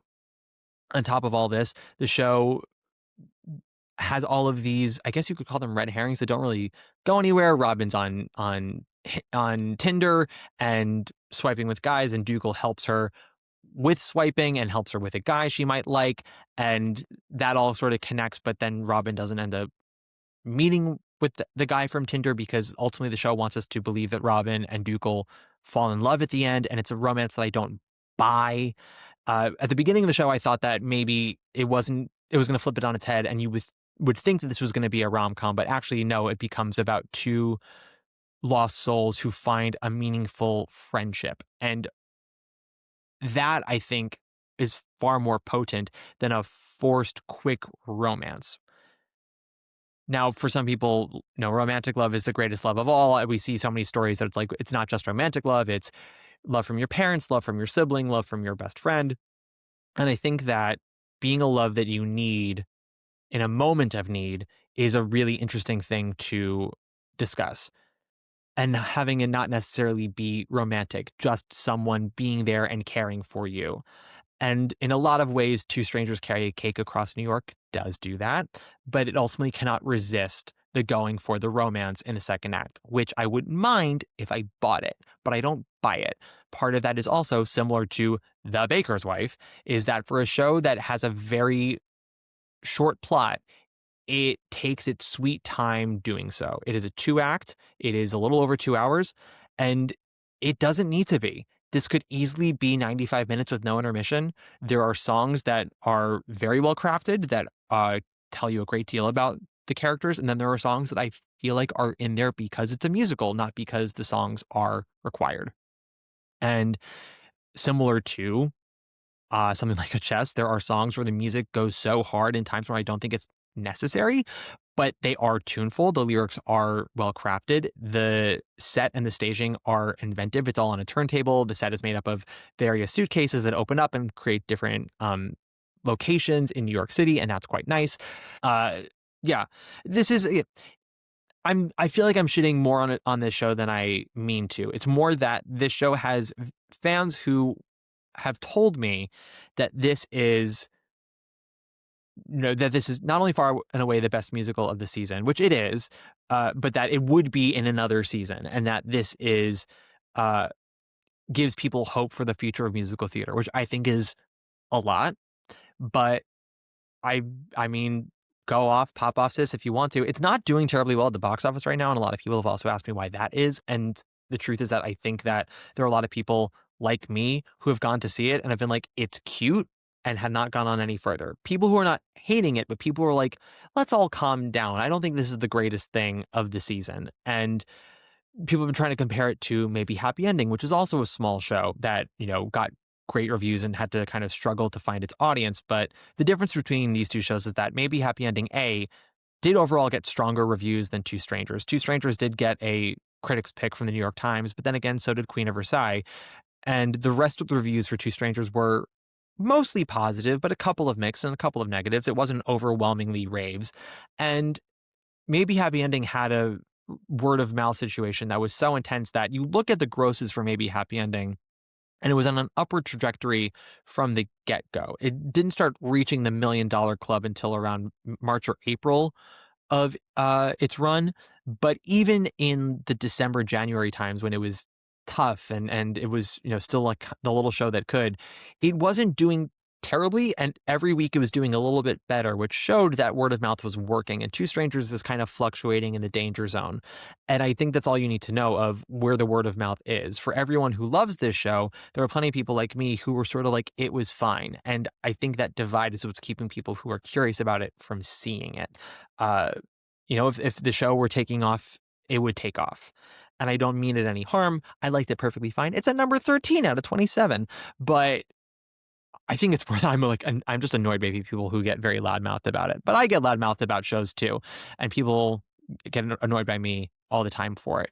That's Two Strangers at number 13. At number 12, we have A Christmas Carol at PAC, the Perlman Arts Center.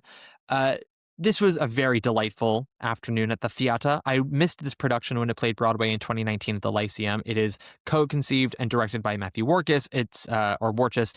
It's a script by Jack Thorne, a cast that included Michael Cerveris as Ebenezer Scrooge. We all know the plot. It has an original score by Christopher Nightingale. It also had Nancy Opel in it. It had It had Crystal Lucas Perry. It had Julian Neidl. This was a very delightful afternoon. Similar to Two Strangers, I don't think it needed to be two acts. The act break also was at a very weird moment. It also felt a little padded. Thorne is very interested in the baggage of trauma. He's interested in reconciliations. So he has devised quite a few scenes that do not exist in A Christmas Carol, so Scrooge can get some closure. And he also includes parental violence for Ebenezer, of a father who used to hit him and a father who implemented fear and loathing into him, which, let's not blame one person for creating the terribleness of a man. One person can plant the seed, but it takes a community to make it grow. And that's sort of the point of A Christmas Carol, is that Scrooge did not come out of the womb nasty and power hungry. He had ideals that were shaped by his teachers and his father, and a world that did not reward his kindness and his idealism.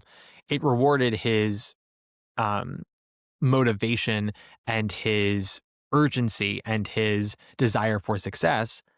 And the show, I think, kind of hammers harder than even the novel does, of the love all mankind, be a good person while you're here, don't hold on to material things, in a way that's that is very 21st century, of just sort of like TikTok idealism.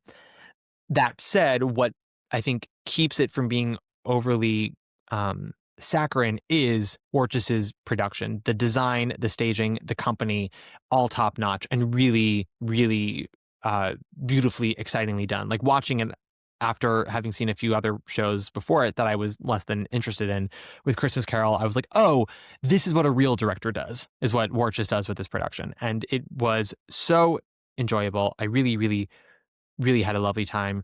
Not much else to say. It's closing around this time, I believe, in a few days, but after this episode comes out. But that's A Christmas Carol at Perlman Arts Center at number 12. At number 11, we have Prince Fagot.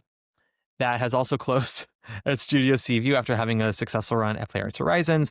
This is indeed the play by Jordan Tannehill that discusses what would happen if Prince George had become gay. What would the royal family do? How would the world react? And how would George be as an adult in this world where we're still kind of navigating what it means to be homosexual, what it means to be an acceptable homosexual to the world, what it means to embrace and relish in your sexuality and even your kinks. And there's been a lot of discussion of exactly the morality of doing that for a play that's based on an imagined future for a person who's still a child and very real. But I think what the show does well is the conversation it has around sexuality, around identity. It does not do kink for the sake of kink. It does not do sensuality for the sake of sensuality. I think that the conversations it has are more interesting perhaps than the story that it tells of an imagined George and his boyfriend. But it has a great deal of style to it. It has a great deal of dramatic, I'm going to say pulp to it. And it's not that it's classless, but it does relish in the controversial side of sexuality. It wants to be boundary pushing and envelope pushing, and it's never really quite that. It does beyond nudity on stage and a pretty, well choreographed sex scene that I'm sure many audiences have not seen before on stage. It doesn't really go for the jugular of inner turmoil in the way that I've seen other queer shows do. Even shows that people have problems with, like Boys in the Band. Boys in the Band fights to get to the root of the velvet rage that so many people feel. I had a long conversation with some gays the other day about the velvet rage, and it was enlightening because some homosexuals really hate that book because they think it's so simplistic, and it is very simplistic, but there is a truth to it, even if it is repeated over and over again, and you can be found in Prince Fagoat. And that's all I'll really say about Prince Fagoat. It's always great to see John McCrae on stage again, having seen him in Everybody's Talking About Jamie. I never thought that I would, and I was so thrilled that I was able to do so. I was also a huge fan of David Greenspan. I will be seeing everything that person does from now on because they are that good. That is Prince Fagoat for us. Let's recap for a second, shall we? Okay. At 27, we have Call Me Izzy. 26, Seat of Our Pants. 25, Art. 24, Waiting for Godot. 23, Queen of Versailles with Kristen. 22, Punch. 21, Chess. 20, The Baker's Wife. 19, Heathers. 18, Ginger Twinsies. 17, Slam Frank. 16, Bat Boy. 15, Caroline. 14, Bug. 13, Two Strangers Carry a Cake Across New York. 12, A Christmas Carol at Perlman Arts Center. 11, Prince Fagoat. And we will get to the top 10 right after this break. Billy, I beg to differ with you. How do you mean? You're the top. Yeah? You're an arrow color. You're the top. You're a Coolidge dollar. You're the nimble tread of the feet of Fred Astaire. And we're back. So, I'm sorry to do this for everybody, but we're going to recap again. At 27 is Call Me Izzy. 26 is The Seat of Our Pants. 25 is Art. 24 is Waiting for Godot. 23, Queen of Versailles. 22, Punch. 21, Chess. 20, The Baker's Wife. 19, Heathers. 18, Ginger Twinsies. 17, Slam Frank. 16, Bat Boy. 15, Caroline. 14, Bug. 13, Two Strangers Carry a Cake Across New York. Number 12, A Christmas Carol. 11, Prince Fagoat. Number 10, Gotta Dance from the York Theater Company. American Dance Machine. Gotta Dance. There's not much to it other than it's a review of dance pieces as choreographed by some of the great American choreographers of musical theater, both on stage and on film.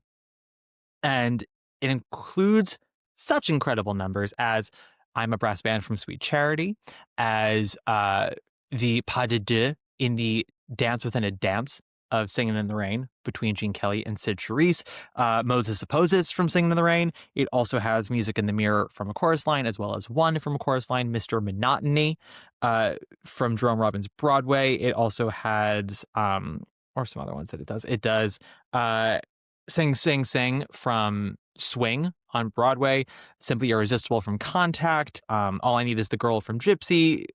I feel like there's some other ones that I'm missing. Looking at my thing for a second. I love a piano from White Christmas.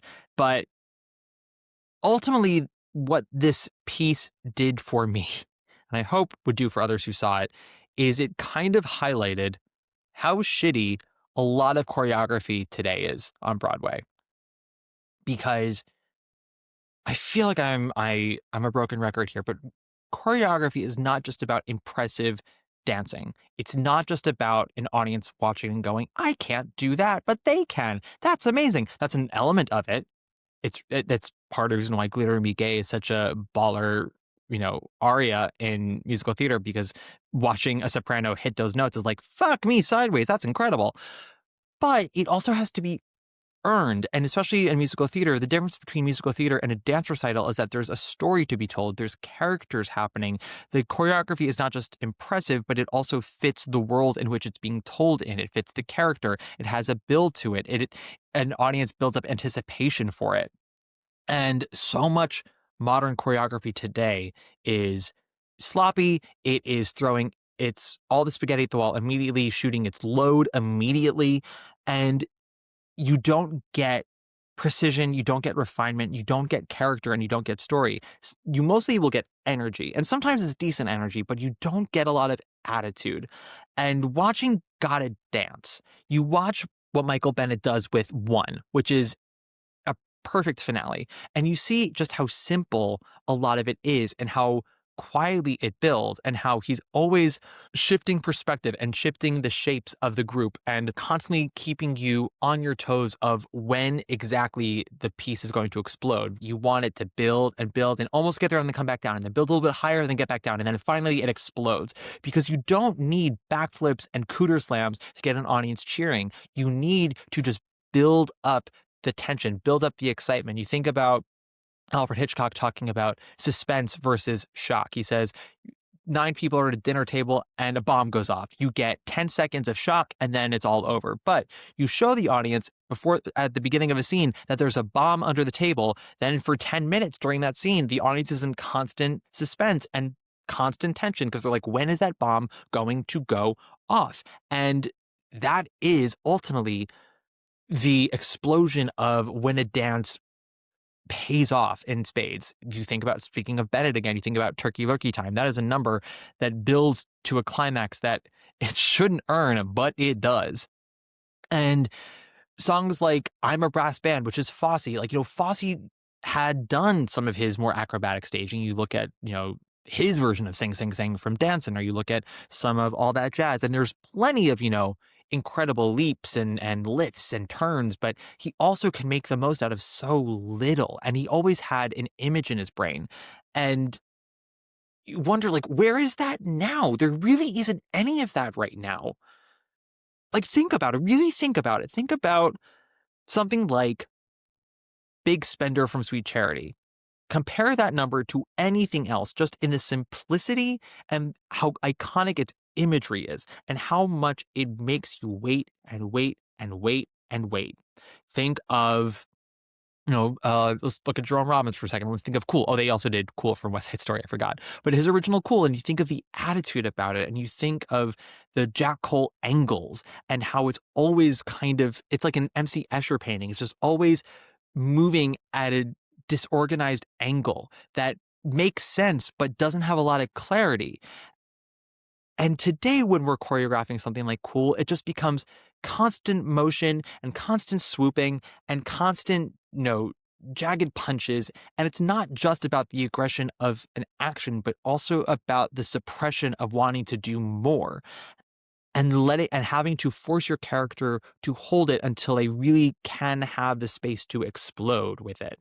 And Gotta Dance is just number after number of dances that are just so perfectly crafted, that are so well realized, that have a style and an attitude and a precision that you just don't see as much anymore. And I sincerely hope that at least American Dance Machine can have more widespread acclaim like it did in the past, but also that this Gotta Dance and maybe other iterations of it can be done on larger stages for larger audiences, because we need to remember what actual genius is. Because we've had good choreography, but we haven't had shit like this in so long. And I am tired of having to pretend that we do. We just don't. And that's all I really got to say. So thank you, Gotta Dance, for your service. And I hope we see more shit like this down the line. All right, moving on. At number 9, we have Little Bear Ridge Road, the Samuel Hunter play that stars Laurie Metcalf and Micah Stock, directed by Joe Mantello. This is a play that has lived with me a little bit longer than I expected. I both like it and don't like it as much as I thought I would when I walked out of the theater and when I reviewed it for this podcast. On one side, Laurie Metcalf's performance remains crystal clear in my brain. A lot of the imagery of that production remains clear in my brain. Joe Mantello, you have a gorgeous eye, more than people are willing to give you credit for. And there are moments in this piece that I think back on and it stays with me. Ultimately, it's a very quiet show. It's I think 2 leading performances that are very jarring in tone, that between Laurie Metcalf and Micah Stock. And of the 2, I think Metcalf is the one who walks away with the show, even if Stock's characters who were ultimately focused on. And this is one that got incredible reviews, had some really strong word of mouth online, but also I think has had some mediocre word of mouth online as well. It's one of those things where people will write something on social media, and then when they're at a dinner table with 10 people and those people ask them, oh, should I go see it? And they go, maybe. Maybe's not enough. Not with the ticket prices the way that they are, not with the competition that's all around. So quiet plays like Little Bear Ridge Road can't really survive. And I did like it, but we're still really in the like section, not in the excellent section of the list for me. That is at number 9. I do think that Best Play as a nomination is very much an option for Little Bear Ridge Road. We'll see what happens with Giant's reception in the spring. I think Laurie Metcalf as actress definitely has a shot. Whether she ends up competing with herself for Death of a Salesman, we'll see. Yeah, I'm not entirely sure how that production is going to make Linda's part feel in the grand scheme of things, but you never know. There's not much else to say about Little Bear Ridge Road. You can hear me talk about it more in depth on that review episode. That's part of, I believe that's part of the Bat Boy group, but yeah, you can find that not too far back. Okay, so that's Little Bear Ridge Road at 9. At number 8, we have Ragtime. Is that too low? Is that too high? I don't know. I don't care. As I said before, Ragtime is a musical that I love to listen to. Every time I see it, I am dry-eyed. I have enjoyed the novel. The novel is weird, but it is very smart and well-crafted.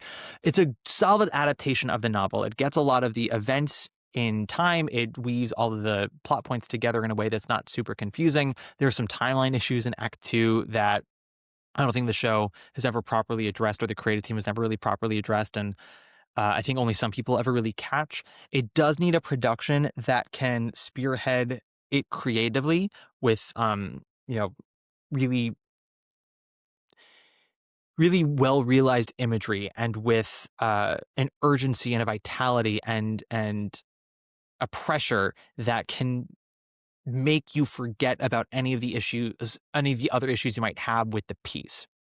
Because what the piece really has is glorious, glorious music and a compelling narrative that I think could add for some debate if the show wasn't so intent on idealizing its main characters and idealizing the racial dynamics that the novel works so hard to kind of have an indictment of, and the musical just kind of wants to lay it out plainly. Granted, that's what a lot of musicals do in general, but Ragtime as a musical I've always found to be a product / a victim of the decade that it was written in, as well as the producer who commissioned it and wanted it to be the most important American work of the century, since Showboat or Oklahoma, probably.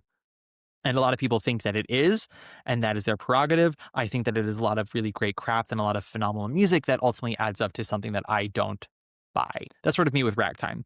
This production is fine. It is a strong cast of actors. Everyone is very smart and very talented. The musical sounds fantastic. I said before, Casey Levy and Colin Donnell just sound too modern musically for me, and that is not an issue of theirs. That is just something that you can't really get past. Some people have a very classic sound. Some people have a very poppy sound. Joshua Henry is, just a major gust of wind on that stage and sings incredibly well as he always does. I don't find as much mayhem in his second act as I have found with other Cole Houses. But I guess you could also argue that that is his interpretation of, rather than Cole House being a hurricane, he is a precise force with a mission, which could be, quite scary under the right circumstances, but Ragtime doesn't really want to go down that route. I found Brandon Uranowitz as Tata to be really strong. I find this to be a very ugly looking production. The design just is not conducive to any kind of theme or vision. A lot of it just looks ugly. Costumes are fine. Lighting is okay. It's very dimly lit Ragtime, but I think the lighting helps sort of carry the burden that the set can't really do for the production. There's a lot of cases where actors run on stage for no purpose just to say their line and then go back off stage. And that's part of the issue of Ragtime. I also I do not love Lear's idea of having the show begin with the boy telling little Cole House child in 1902 father built a house, because then it becomes like, oh, so this whole show then is the boy telling little Cole House the whole story. Because it's similar like when Usnavi's telling the story. You find out Usnavi's telling In the Heights to all those kids in the bodega in the movie of In the Heights, and you go, oh, so when they're talking about Nina and Benny fucking, this is something that Usnavi tells the kids in the bodega. When they're in the club dancing, Usnavi's telling the kids about the club. And I'm like, at what point is this just what we're watching, and at what point is it actually what Usnavi's telling them?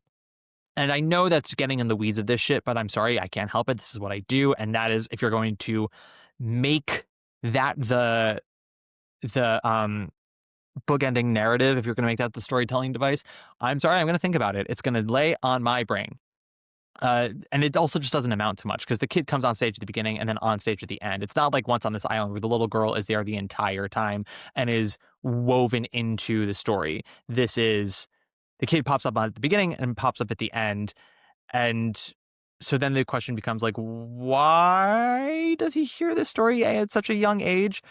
Ultimately hearing about how his parents were murdered, one senselessly and one unfairly. I don't know. Things to think about. But it's very well sung. And it's not a bad production. I think tales of its greatness are way overdone, but I have felt that way about Lear de Bessonet productions since Lear de Bessonet started doing Broadway productions. Remember when everyone lost their shit for Her Into the Woods, and here we are 2 years later, and people are starting to kind of change their tune about the narrative of that show's response. People were really gung-ho about Once Upon a Mattress and that moved to Broadway, and all it took was that show, finishing its run for us to never talk about it ever again. And right now, Ragtime seems to really strike a chord in a way that it did not do the last time. All right. That is Ragtime at number 8. At number 7 is Queen of Versailles with Sherry Renee Scott. Now, hear me out. Queen of Versailles did not get good with Sherry Renee Scott. What I am ranking here is Sherry Renee Scott's first performance as Jackie Siegel, specifically that experience that I had in the theater. It was both watching an actress I love be on a Broadway stage in a musical again. It was watching a show that not only didn't work when I watched it with Kristen Chenoweth, but I was confused as to why it was even being created with Kristen Chenoweth. And watching with Sherry, having things fall into place where it didn't work, but I was able to see the potential all of a sudden. It was a very fascinating experience. And not only that, being with 1,300 other people who were solely there to witness an actress they also loved be back on a Broadway stage and give her nothing but undying love and support in a way that was selfless. It was not performative, woo-hooing and cheering and yassifying and everyone wanting Sherry to know that they were there. It was people wanting Sherry to know that we all were there for her and how excited we all were to see her and how we needed her to know that this is where she belonged and this is what she was born to do. It might be the closest at this point in my life that I'll ever get to the feeling of Judy Garland at Carnegie Hall, of that large a group of people ferociously supportive of one woman, that even if they weren't liking the musical, they didn't care. They cheered, they were on board, they laughed when they needed to, and it made the musical make a lot more sense. Didn't make it good, but made it make a lot more sense. And again, it was a response to Sherry that was not about any of us individually, but just all of us collectively there for her. And it was really powerful and it was a little addictive. It's kind of why I went back a third time to see what was supposed to be Sherry's final performance. Didn't end up being her final performance. She went on again, but it was her last scheduled performance.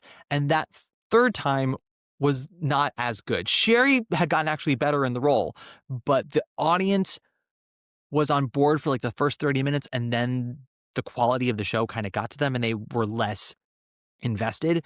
But that first night, everyone was invested from start to finish. And it was really, people throw this word around a lot, but it was magical. It was a magical night.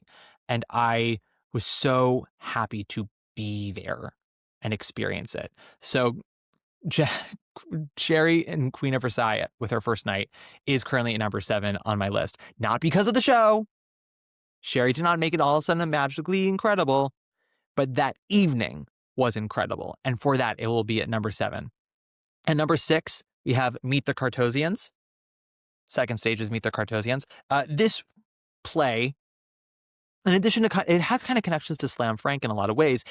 It's 2 acts. In the first act, it's sort of Grey Gardens in this respect, takes place in the 1920s. And then the second act takes place 100 years later. And it is following an Armenian family. And in the first act, it is the grandfather fighting for his legal right to be considered white by the American government for the Armenian people on a census to be declared white, because they feel that that is what they are, that is how they should be treated, and they want to be considered equal status Americans. And you flash forward 100 years to the next act, and all of a sudden, there's now a fight for the new census for Armenians, or for a section of Armenians' population in America, to have their own box to not be considered white. And this is happening, what is supposed to be an interview for a reality show of the Cartosian family, the same family we met in the first act 100 years earlier. That family has gone on to become essentially the Kardashians. And as they're waiting for the Kim Kardashian of the Cartosian family to come and interview these 4 California-based Armenian Americans, a debate starts to happen about what is going on in Armenia, about the genocide where Armenians had to flee their country and go into more Western European countries, and whether Armenians are from the Middle East or if they're from Europe, and what their not just their ethnicity, but what their race is now. And the debate becomes, what is ethnicity? What is race? Is race something that people see and define you as? Is ethnicity something you are or you are from? And who makes these decisions? And what is even the point of it all? Is by selectively separating yourself from another group of people giving you independence or your demographic and identity, or is it minimizing your inclusion in society by trying to have a separation? And there's arguments all around for that. And sort of the irony of this demographic fighting so hard for one thing 100 years earlier that they now are trying to fight against 100 years later. And I feel like this kind of goes into my original Queen of Versailles review when I reviewed Queen of Versailles and Ragtime together a few weeks ago. And I talk about why, as writers, you don't necessarily want to try to write something for the moment, because the moment will pass and you don't know what moment will come after that. And if your piece is only specifically addressing this moment in time as it exists and only works if it's addressing a specific moment in time, when the moment passes, the piece won't matter anymore. It will lose its potency. We talked about this with shows from the 60s and 70s like Two Gentlemen of Verona and Promises, Promises, that were so on the pulse that they became dated a year later. And that's obviously a more flippant example, but Meet the Cartosians, I feel like, is a piece that addresses that kind of struggle and that combat within all communities, really, because everybody wants to have an identity and everybody wants to have pride in their identity, but sometimes the urge to be taken seriously has a detrimental effect by selectively separating yourself from society as a whole to be your own subcategory. And that is something that Andrea Martin is, arguing against, as opposed to Susan Porfer, who wants to be on a separate list on a census. And then there's a whole conversation with Will Brill's character, who's originally an Irish lawyer who's helping the Cartosians in the 1920s, and then in the 2020s he's working on the reality show, and he has a whole diatribe about white people who don't want to be white people when it's beneficial, but then when it's beneficial they want to be white, because there's a character who was up for tenure at his university and then doesn't get it because they don't want to give it to another white guy, and he's like, but I'm not white, I'm Armenian. And he's like, well, if being white was beneficial 15 years ago for you to get the job and now it's not beneficial for you because it won't get you tenure, which one is it? You can't flip and switch when you want, which is its own.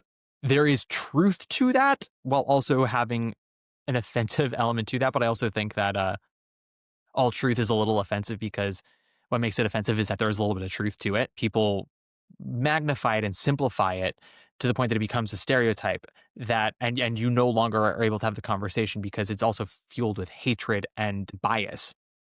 And I think that this play, for all of its intricacies, is first of all, very enjoyable, very funny, and very smart.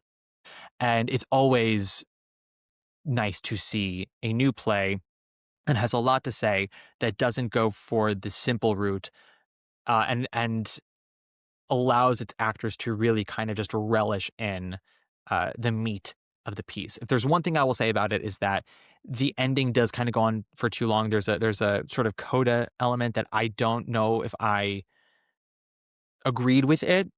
Not with any messaging of it, but just of it being there at all. But that's always something that's up for debate. So that's number 6 with Meet the Cartosians. At number 5, we have Beau the Musical. We're still in the I liked it section of this list. Now we're with Meet the Cartosians. We're in I liked it a lot. So with Beau, this is a musical we liked a lot. Again, you can hear more about the details of this production in my review for it.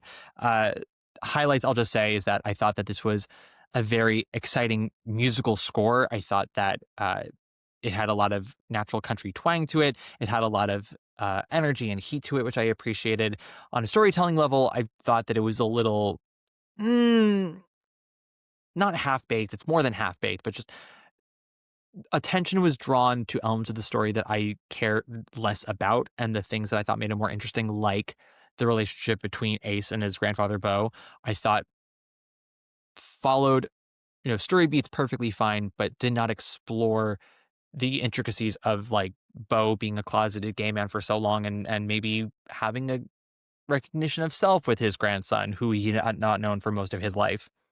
On the upside, we do have Matt Roden as Ace, who is just a genuinely phenomenal singing actor, charismatic, a total star, plays guitar, and he's a writer. He has his own Substack. So, he's just coming for all of our gigs and snatching all of our wigs. And that's Matt Roden in a nutshell. Next up, we have Practice at Playwrights Horizons. This is at number 4. Practice is the inverse of Sea of Our Pants in the sense that the first act is 2 hours and the second act is 40 minutes. Or maybe 45. Practice tells the story of a MacArthur Genius Grant, played by Ronald Pete is the actor, playing Asa Leon, a little Jeremy O'Hara's coded.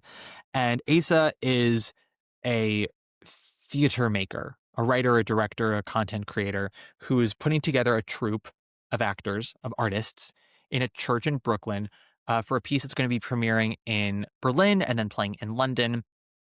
And he's not sure what the piece is yet, but he wants to interview the troupe with their own personal stories and have them recontextualize it into art.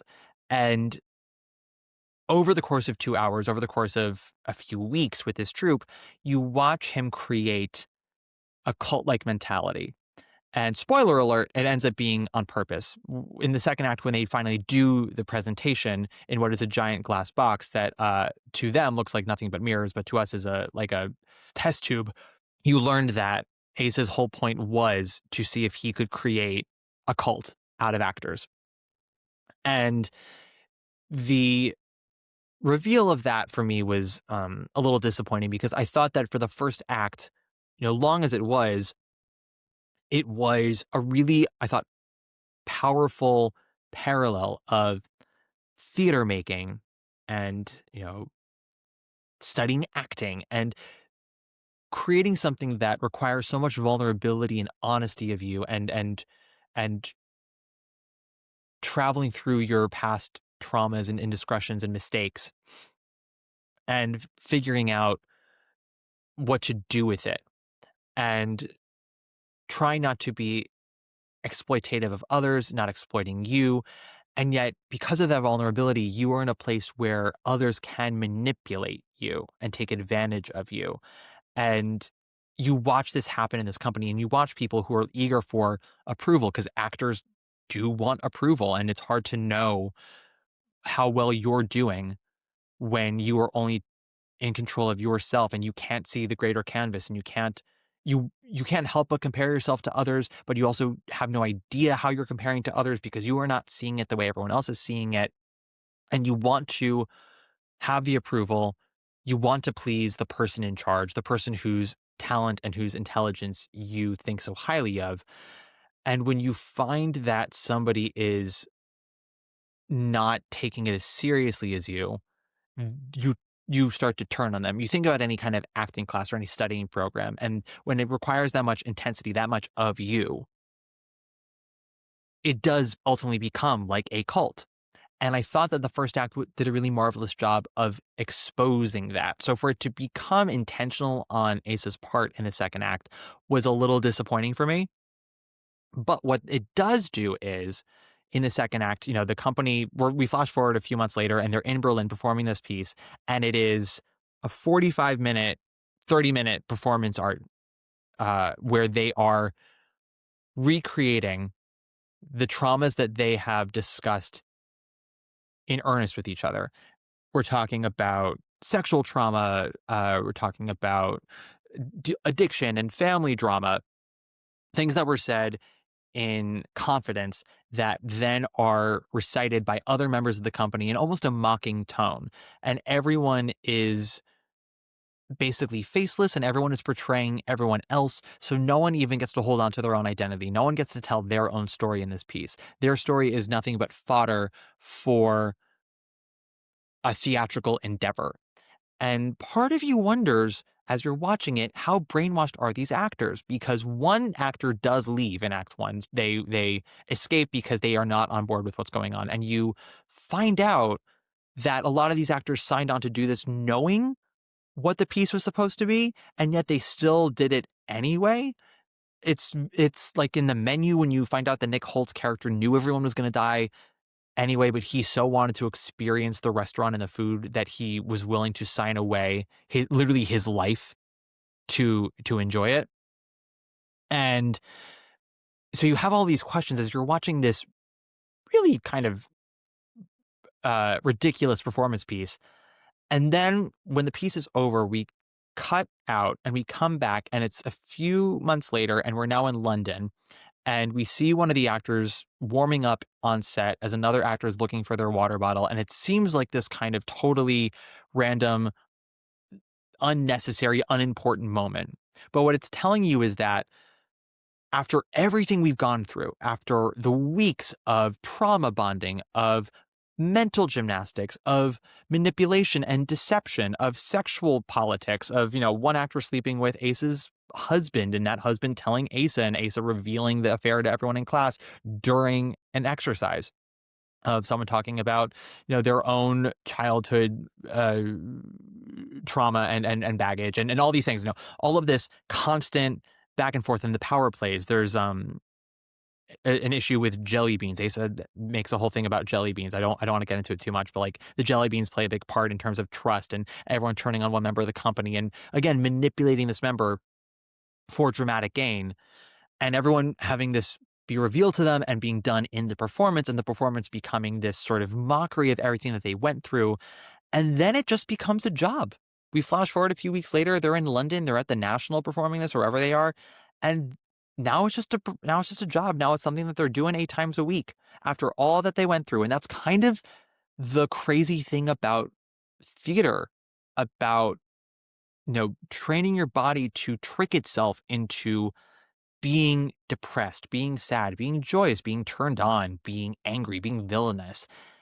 It's something that you have to do over and over and over again, whether it's for multiple takes of a movie, whether it's 8 performances a week. You are tricking your body so you can trick an audience into being part of the human experience in a concentrated amount of time. Words that are not your own, or maybe once were your own or are now something else. Think of like a chorus line. And what does that do to you?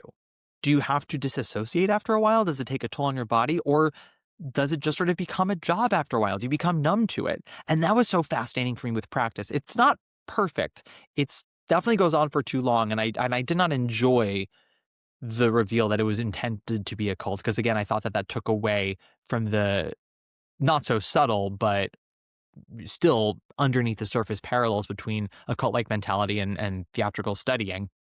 And company building in a theater company, but it still was really smart and fascinating and just memorable. This is one that will stay for me with a while. We're now in like the top 4. I loved this and I want to keep talking about it shows. So that's Practice at number 4. At number 3, we have Liberation, which is finishing up its run at the James Earl Jones Theater, written by Bess Wall, directed by Whitney White. Liberation is both a performance piece and a memory piece where Susanna Flood basically plays Bess Wall as well as Bess Wall's mother, Lizzie, or rather who we imagine Bess Wall to be, because her mother was part of a women's liberation group in the early 1970s in Ohio and marched for women's rights, formed all of these great friendships, helped move the needle forward for women's places in the country, only to then marry, move to New York, and have kids. And you watch Susanna Flood play both Lizzie and Bess, or who I perceive to be Bess, going in and out of the piece, narrating as herself, talking about her own journey, remembering her mother as she was, because the inciting incident is right before this play begins. Her mother has died. And so she's looking through her mother's collection of stuff and interviewing women from this group who are still alive. And we flip-flop between the 1970s and present day and these interviews. And the show explores, what exactly is it that these women did? Was it enough? Did they know it was enough then? Did they not know it was enough then? Do they regret anything? Do they like where their lives are now? What is it to be a woman now? What is it to be a feminist now? And there is a great deal of intelligence and heart, because at the root of all of this is the playwright's connection with her mother, her relationship with her mother, all the questions that she had that she never got to ask because time ran out, and learning all of these things that she never knew about her mother, this whole other life she lived that she never knew about, almost like she's discovering a stranger. And I guess, having confusion about the woman she knew and the woman her mother used to be, and trying to find a connection between the two. And if she judges her mother a little bit for it, if she judges herself for judging her mother, if she is in any position to claim what a woman should be or what a woman should do. Feminism is supposed to be about choice. So if her mother chose to be a wife and mother after all of this, isn't that okay? But I guess she also then wonders, how could one choose to be a wife and mother only after everything you've gone through, after being a working woman, after fighting for all the rights that you fought for, and meeting with other women in the group who are still alive, who did not have children and went out to be badass bitches of their own, and seeing who these women were 50 years ago compared to who they are now. And not only that, but like the racial component, because there's, two women in the group who are not white, one who is Black American and one who is, I think she's Italian, but that's another discussion to have down the road. But the differences between being a white presenting woman in this country and being a woman who looks a certain kind of way, being an aesthetically attractive woman in this country, and the ways you can get ahead are the ways that society will bend to what you want to do. And the show plays with the conventions of theatrical storytelling. It plays with memory. It plays with, again, the conversation of womanhood. And I've spoken to a few women after seeing it who did not enjoy it, I think because they found it a little bit of a messy play. And it is a messy play. And I think that's why I liked it so much, because I found it to be very human. It was tackling very big subject matter, but focusing on the personal. That is, for me, the shows that land best with audiences, because ultimately the subject matter is subject matter we're familiar with. The topics are topics we talk about. There's Twitter, there's TikTok, there's Instagram, there's Facebook, there's Reddit, there's Substack, there's Discord. We can talk about this and fight about this everywhere. If we're watching a play, we're watching for something entertaining to compel us. And part of that is people. And Liberation has people, which is important because it means that you're able to put a face and an emotion to the topic, to the debate. And you don't need one character to be solely right. You need multiple characters to be right about different things, because that is where you start to question your own morality and your own concept of what is correct. You want to be challenged. If you think that you're right about everything, then you might as well just lay in bed and wait for it all to end, because then there's nothing to grow from, there's nothing to change. And there are these characters, these women who are very smart and very, they know what they want, but what they want is not always necessarily what's good for them. And I'm not even just talking about voting rights or owning businesses and getting promotions, but even just like personally for their own relationships with their mothers, with each other, with their loved ones, to have a husband, to have a girlfriend.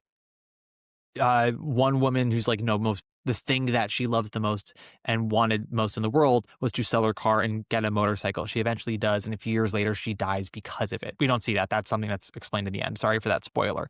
But I think that's a great representation of being a feminist means being independent. Being independent means you get to make your own choices. Making your own choices doesn't mean you're always right about your choices. You have to learn that. Having someone make your choices for you, it doesn't matter if it ends up being a choice that's good for you. You still want it to be your choice. You don't want to always be answering to someone. There's a difference between answering to a boss at a job and answering to a boss of your day to day. You don't want to wake up every morning and have someone tell you what to do. Or at least most of us don't. There are days when I'm a human being and I just go, I just need someone to give me an itinerary. But that's not every day. I think what Liberation does really well is it constantly toys with the desire for independence, the fear of making a mistake, the fear of not being supported in your mistake, whether it is as something as big as, getting equal pay for equal work, or for choosing to marry a man, for allowing yourself to fall in love.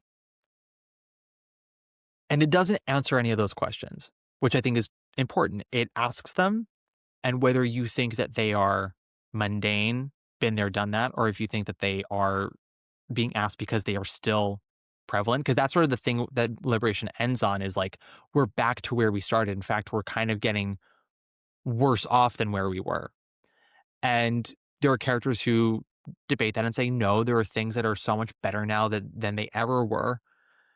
And just because we're slowly going backwards doesn't mean we're all the way back to where we were, and we can move forward. It sucks that we have to do that, but that's sort of the way change goes. And that's maybe something that Liberation doesn't really explore, of the overarching theme of change, the overall history of it. In order for change to happen, it doesn't just happen and stay that way. There's always pushback.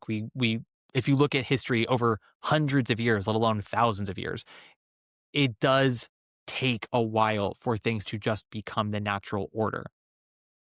And we forget how much change has happened over the last 60 years, and that it's all still relatively young in the grand scheme of life.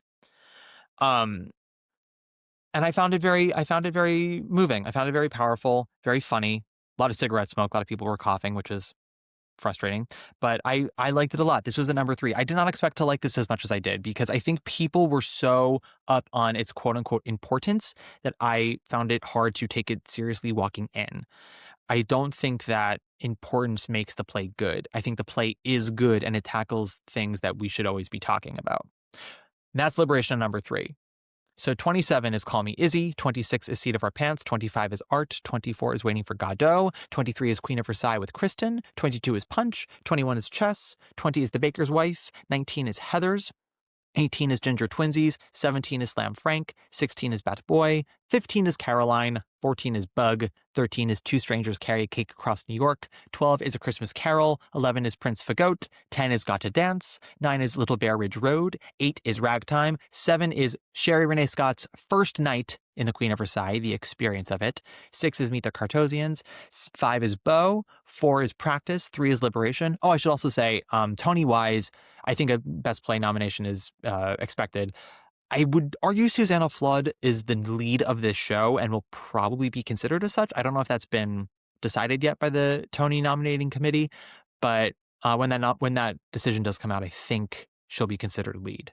She feels like the lead. So at number 2, we have Marjorie Prime.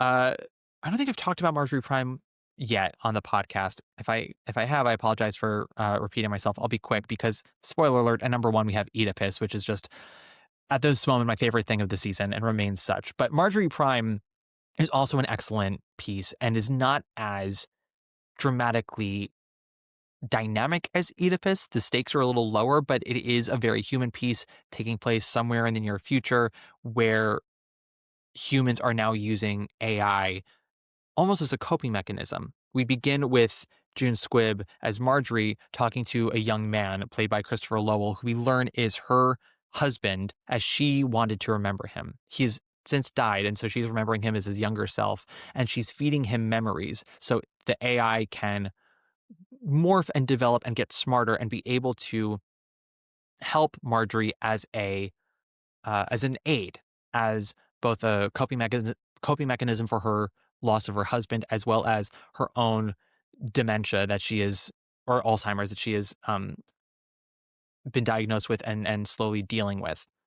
Meanwhile, while this is happening, her daughter, played by Cynthia Nixon, and her son-in-law, played by Danny Burstein, are also taking care of her. And Danny Burstein is very pro Christopher Lowell AI. Cynthia Nixon is very anti Christopher Lowell AI. Part of that is also Cynthia Nixon has a very contentious relationship with her mother. The mother we're seeing is not the mother she knew. We find out that Cynthia Nixon had a brother who had died by suicide when she was younger and had taken the family dog with him when he died. And that is something that the family never truly got over, specifically Marjorie. And that is something that always bore a burden on Cynthia Nixon. And she has a lot of resentment for her mother for who she used to be and and the mother she can't talk with now. She has a lot of resentment that her mother has come to rely on a device rather than, be present with her for all the things that she's doing for her. And then when, spoiler alert, Marjorie dies, Danny Burstein programs an AI Marjorie for Cynthia Nixon. So June Squibb now has become basically a computer device for Cynthia Nixon to deal with her own loss of her mother and the questions she never had. And you watch Cynthia Nixon talk to Marjorie Prime, which is the name of the AI device, because each device has, it's the person and then the prime is after the name. And you watch her grapple with her history with her mother and the things that she never got to say, and she doesn't still know how to say, and dealing with her life as it is. She has a daughter who won't speak to her. She's got 2 sons who she's got, fine, if not great relationships with, and she's in terrible pain, and she doesn't know what to do about it, and she's confused by it, and she doesn't know how to get out. And you wonder if the Marjorie Prime is helping or hurting. Because then, spoiler alert, after she has her scene with Marjorie Prime, Danny Burstein has a scene, the second to last scene, with Cynthia Nixon, and it's not Cynthia Nixon anymore. It's the Prime version of her character. Tess is Cynthia Nixon's character's name. Tess Prime is there to help Danny Burstein cope with the loss of Tess, because Tess has then also died by suicide. And you watch these people, these humans who are just trying to find a way to breathe and come out the other end of the pain that they're dealing with. And in a lot of ways, this AI is trying to help, but it isn't the real thing. And one wonders if it being so close, but not quite the real thing, is actually hurting and leading them to greater pain and, greater suffering. And we never know, because the AI doesn't truly know love. It knows the idea of love. It knows what you feed it, and then can morph from that to become a more evolved version of that, but it's not necessarily love. And the final scene is the 3 AIs conversing and learning from each other from the memories each of them have been fed. And then one piece of information that somehow slipped, I believe the Marjorie Prime AI, is told to her from, I believe, what's Chris Lowell's character's name? Walter, from Walter's AI, which ultimately leads to this breakthrough for all 3 of them of realizing when we were us, when we weren't this, when we were us, when we were humans, we did love, and isn't that wonderful? And there's a sweetness and a simplicity to that, and to the whole production at large. There's a delicacy to Marjorie Prime that really affected me. The whole thing is acted perfectly from top to bottom.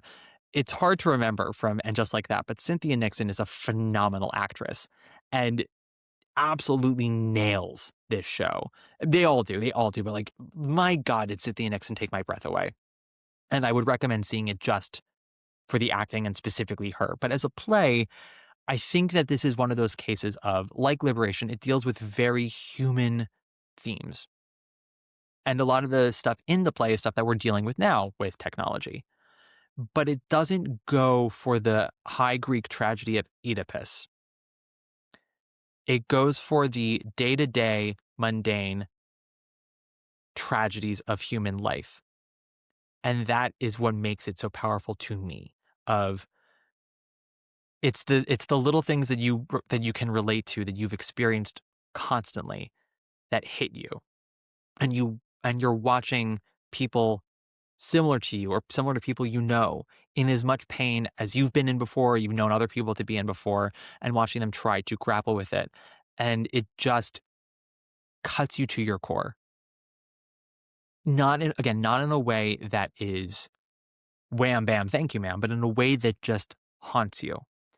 I found this play very delicate and very haunting, and I adored just about every second of it. And I can't recommend it highly enough. That is my number 2. And number 1 is Oedipus. And if you want to know more about why I recommend Oedipus, listen to that review from back in November. Marjorie Prime, I think, is going to be eligible for revival. I hope it's nominated. I hope Marjorie Prime and Oedipus are both nominated. And I'm not sure if June Squibb or Cynthia Nixon will be considered lead actress or both featured actress, but I hope they're both nominated. And there was some really gorgeous original music that I wouldn't mind considering as well. That's it for this episode, you guys. Thank you so much for listening. 2025 has been a weird year and an interesting beginning of the season, but here's hoping for a fun spring. I am getting ready to go to London soon, and I'll be having a Tony predictions episode coming up soon. And I believe the next episode will be a deep dive on Chicago. Yes, that's it. The next episode is going to be our deep dive on the movie of Chicago. So with that in mind, I am going to close us out with You know what? I'm going to close this out with Donna McKechnie doing Music in the Mirror with that amazing belt of hers from back in the 70s. So that's it. If you like the podcast, make sure to give us another 5-star rating and another review. I love reading your guys' reviews. And that's it for today. We will see you next week. Take it away, Donna. Bye.